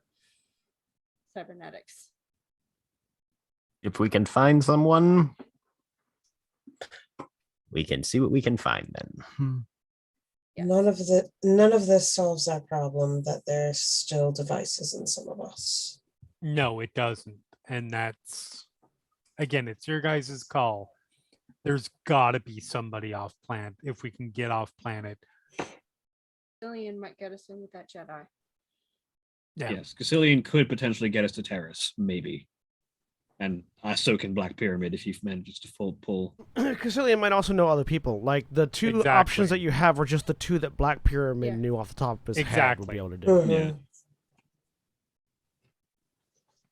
And if Cassilian doesn't help, can't or won't, then I guess I'll be. We've got Laku to fall back on, and your context as well. The Jedi Hunters only have some of our faces. Yes. Nerees, Avasia, and Jash. Yes. Which leaves and Jash's helmet. And Jash's helmet. Which leaves leaves it off. I'm in disguise. which leaves myself, Esty, and a differently helmeted Jash as potential options to continue the search for Dr. Laku.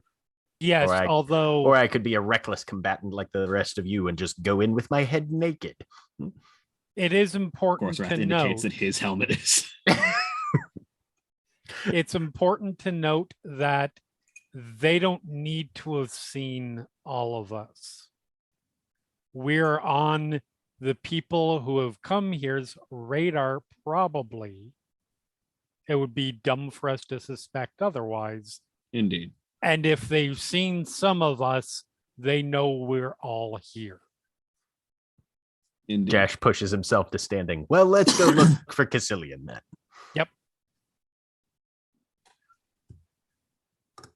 But if it comes to it, we know who has the best odds of being able to maneuver in Shadowtown.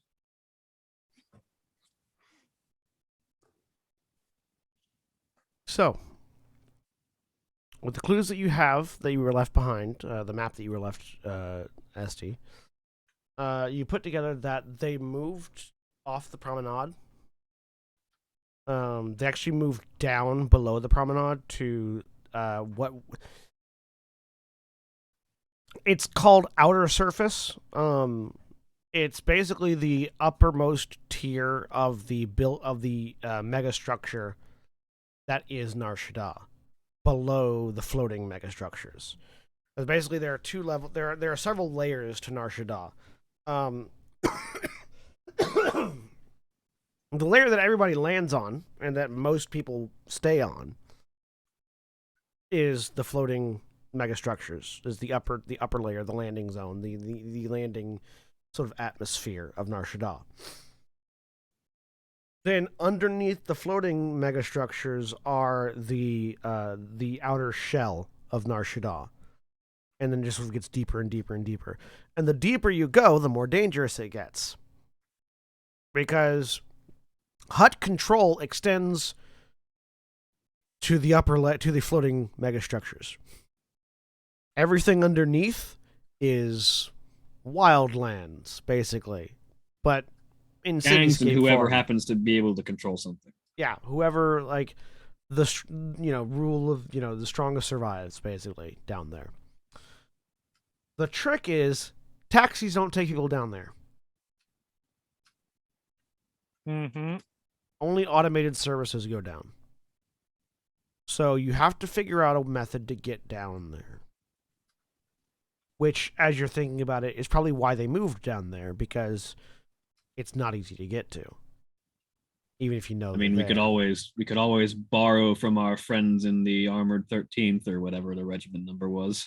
Ironclad 13th. Yep. It's the Ironclad 13th, and just take a taxi at gunpoint.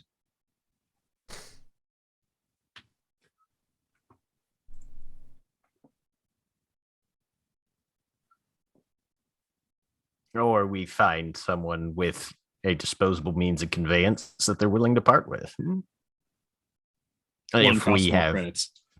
If we have disposable resources. Rather save that for your arm. We haven't even established if there's anybody on planet that makes these.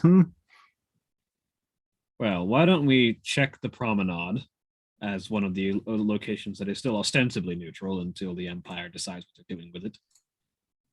And also one of the more popular business places in Nar Shaddaa for a potential cybernetic shop. Very well. Since it's also above the place we need to be. All right, so you get a taxi to the promenade. It doesn't take very long for you to find. There are three different cybernetics manufacturers in the promenade. There's a Huttese manufacturer who makes relatively cheap cybernetics. You can this is sort of the individual that sort of outfits Gamorreans with their cybernetics. They're very rough and not very elegant looking, but they tend to be fairly sturdy, and we'll always have some sort of weapon function attached to them. There's a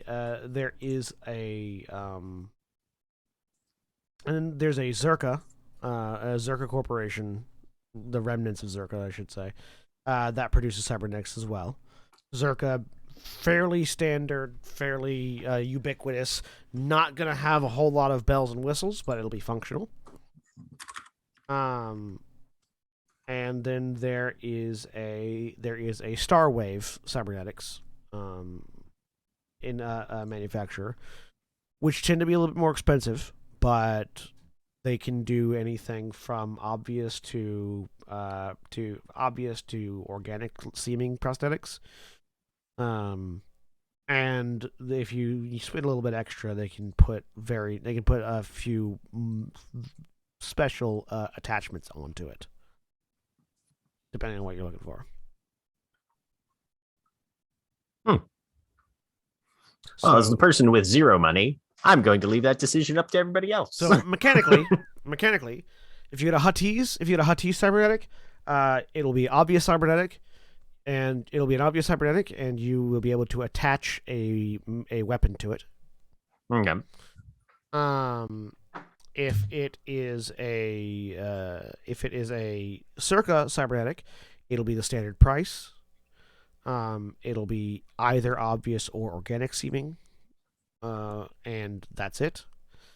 And if you go with a Starwave, it'll be a little bit more expensive, but you'll be able to add a weapon and weapon mod into it.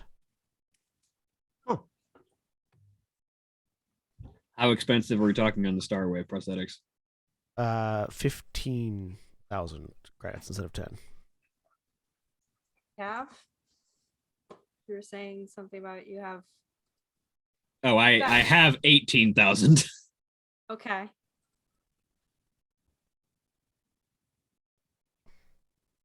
If someone would like to go halvesies with me, then it would be even easier. Do they have choices between mod 5 and mod 6? John? Pardon? Do they have choices between mod 5 and mod 6, or do they only have one model for these corporations? Let me pull up real quick. Page 182. Thank you. Basically, mod 5 means you get a +1 brawn. Mod 6 means you get a +1 agility.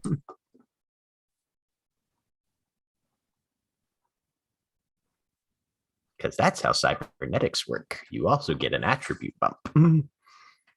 Or characteristic bump for this system. Yes. You're a guardian, aren't you? Yeah. You fight. You still fight with brawn or with the intelligence? No, I fight within. So it's not going to affect my saber skill, but other stuff will be. The Huttese brands are only mod 5. Okay. The Zerka brands are only mod 6. The Starwave is either. Okay.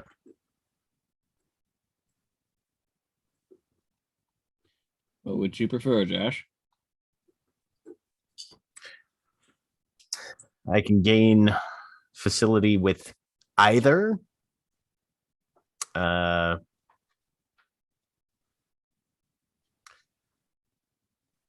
Given my capacity for things, if we're looking for something with a weapon implant, mod 6 would probably be easier. Would give me, we could put some, that would give me possibly some ranged facility with it. If we're looking for just hand. all, indeed. If we're looking for just all around use, mod 5 would be fine. And also, basically, mod 5 means I get better athletics, and resilience. Zerka and Starwave also offer the prosthetic limbs, which are just 2,000 credits, but don't do anything. And you special. won't get anything special. So yeah, if we want to go super cheap, we can just slap a prosthetic on there instead of a cybernetic. But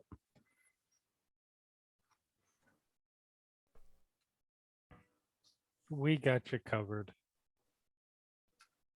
All right. Would you like to split the price of a Starwave, Esty, or simply go for a Zerka? Sorry, I wasn't paying attention which ones were named which ones. The fancy ones. Because work ones. Yeah, Starwave is the fancy expensive one. Yep. Only the best. I can pay 8 if you want to pay 7. Works for me. All right. So because at this point we might as well have something that is the best in our situation, and it hasn't happened yet. All right. So Josh. Yep. For the Starwave, your options are You can have it equipped with a holdout blaster built into it, with a slug thrower pistol built into it, or you can have it equipped with... Where is the other one? There it is. Or you could have it equipped with a... you can have it equipped with a basically built-in Kurtosis Gauntlet, only on that one arm, though. Or a built-in shock glove. I feel like Josh has been gunning for anything and everything Kurtosis since his character's inception. He kind of has been.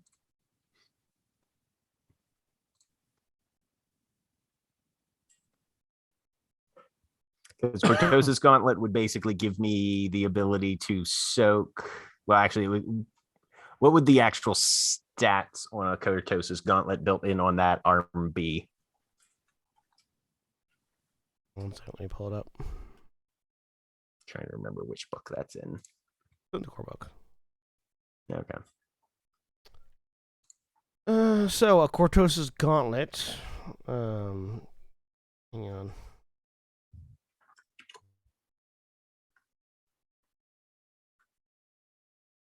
There it is.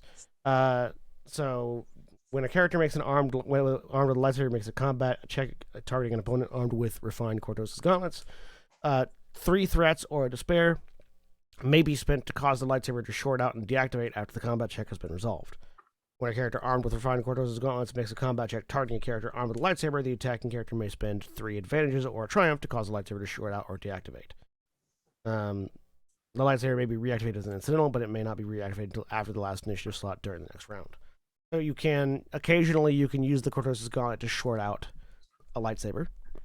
Okay. By it with that hand. In addition to that, with that hand and only that hand, you would get a +1 damage for any brawl checks you make. It has a crit 4. And it has the Kurtosis quality, which means that it can soak lightsaber strikes, not you. Okay. Right. Okay. Yeah, he'd go for the Kurtosis Gauntlet on that. All right. So a Kurtosis prosthetic is going to be an obvious cybernetic. There's not going to be any hiding it. Fine with that. They sort of show you an example model, and it's this sort of black iron. It's sort of a black steel with gold and silver filigree, like just sort of decorating all up. It's very fancy and very like ornate and expensive looking. Okay. And surprisingly light considering the material.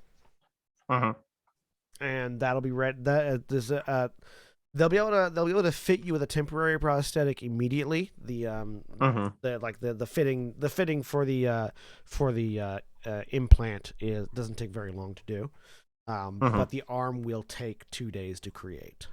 Okay. So you have a temporary prosthetic limb until that's done. But excellent, cool. That'll be helpful going forward. Since if they're going for the Kurtosis Gauntlet implant, he would go for a mod 5 since Braun is going to be all right on the brawl side of things, and it's kind of built more for that. And if that's okay, you're also going to be able to install a mod. So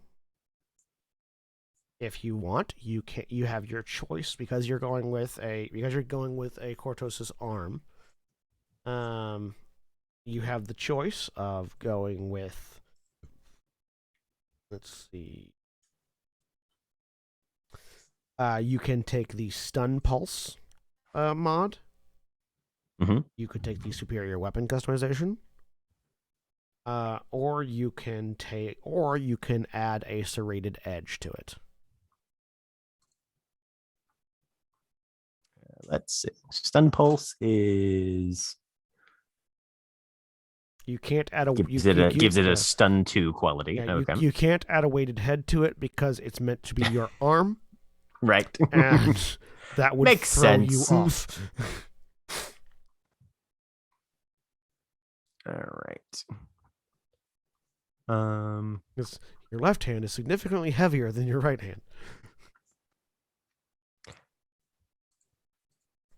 What does equilibrium mean? Right.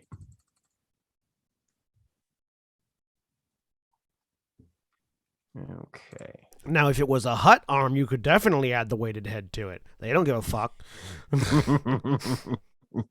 They just like put a brick. They just like They just like attach a shovel to the backhand of the arm.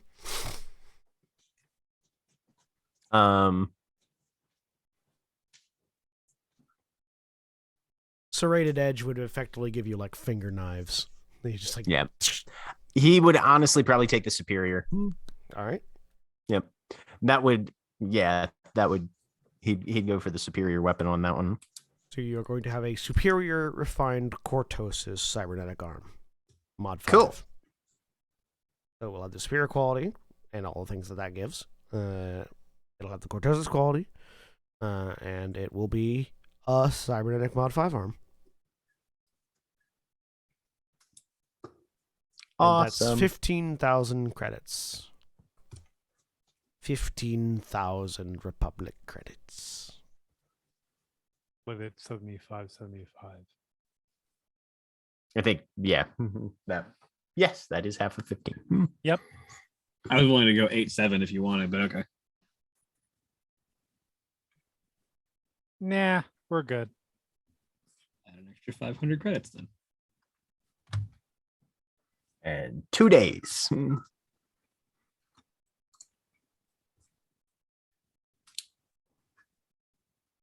Wouldn't that be 7,500 credits?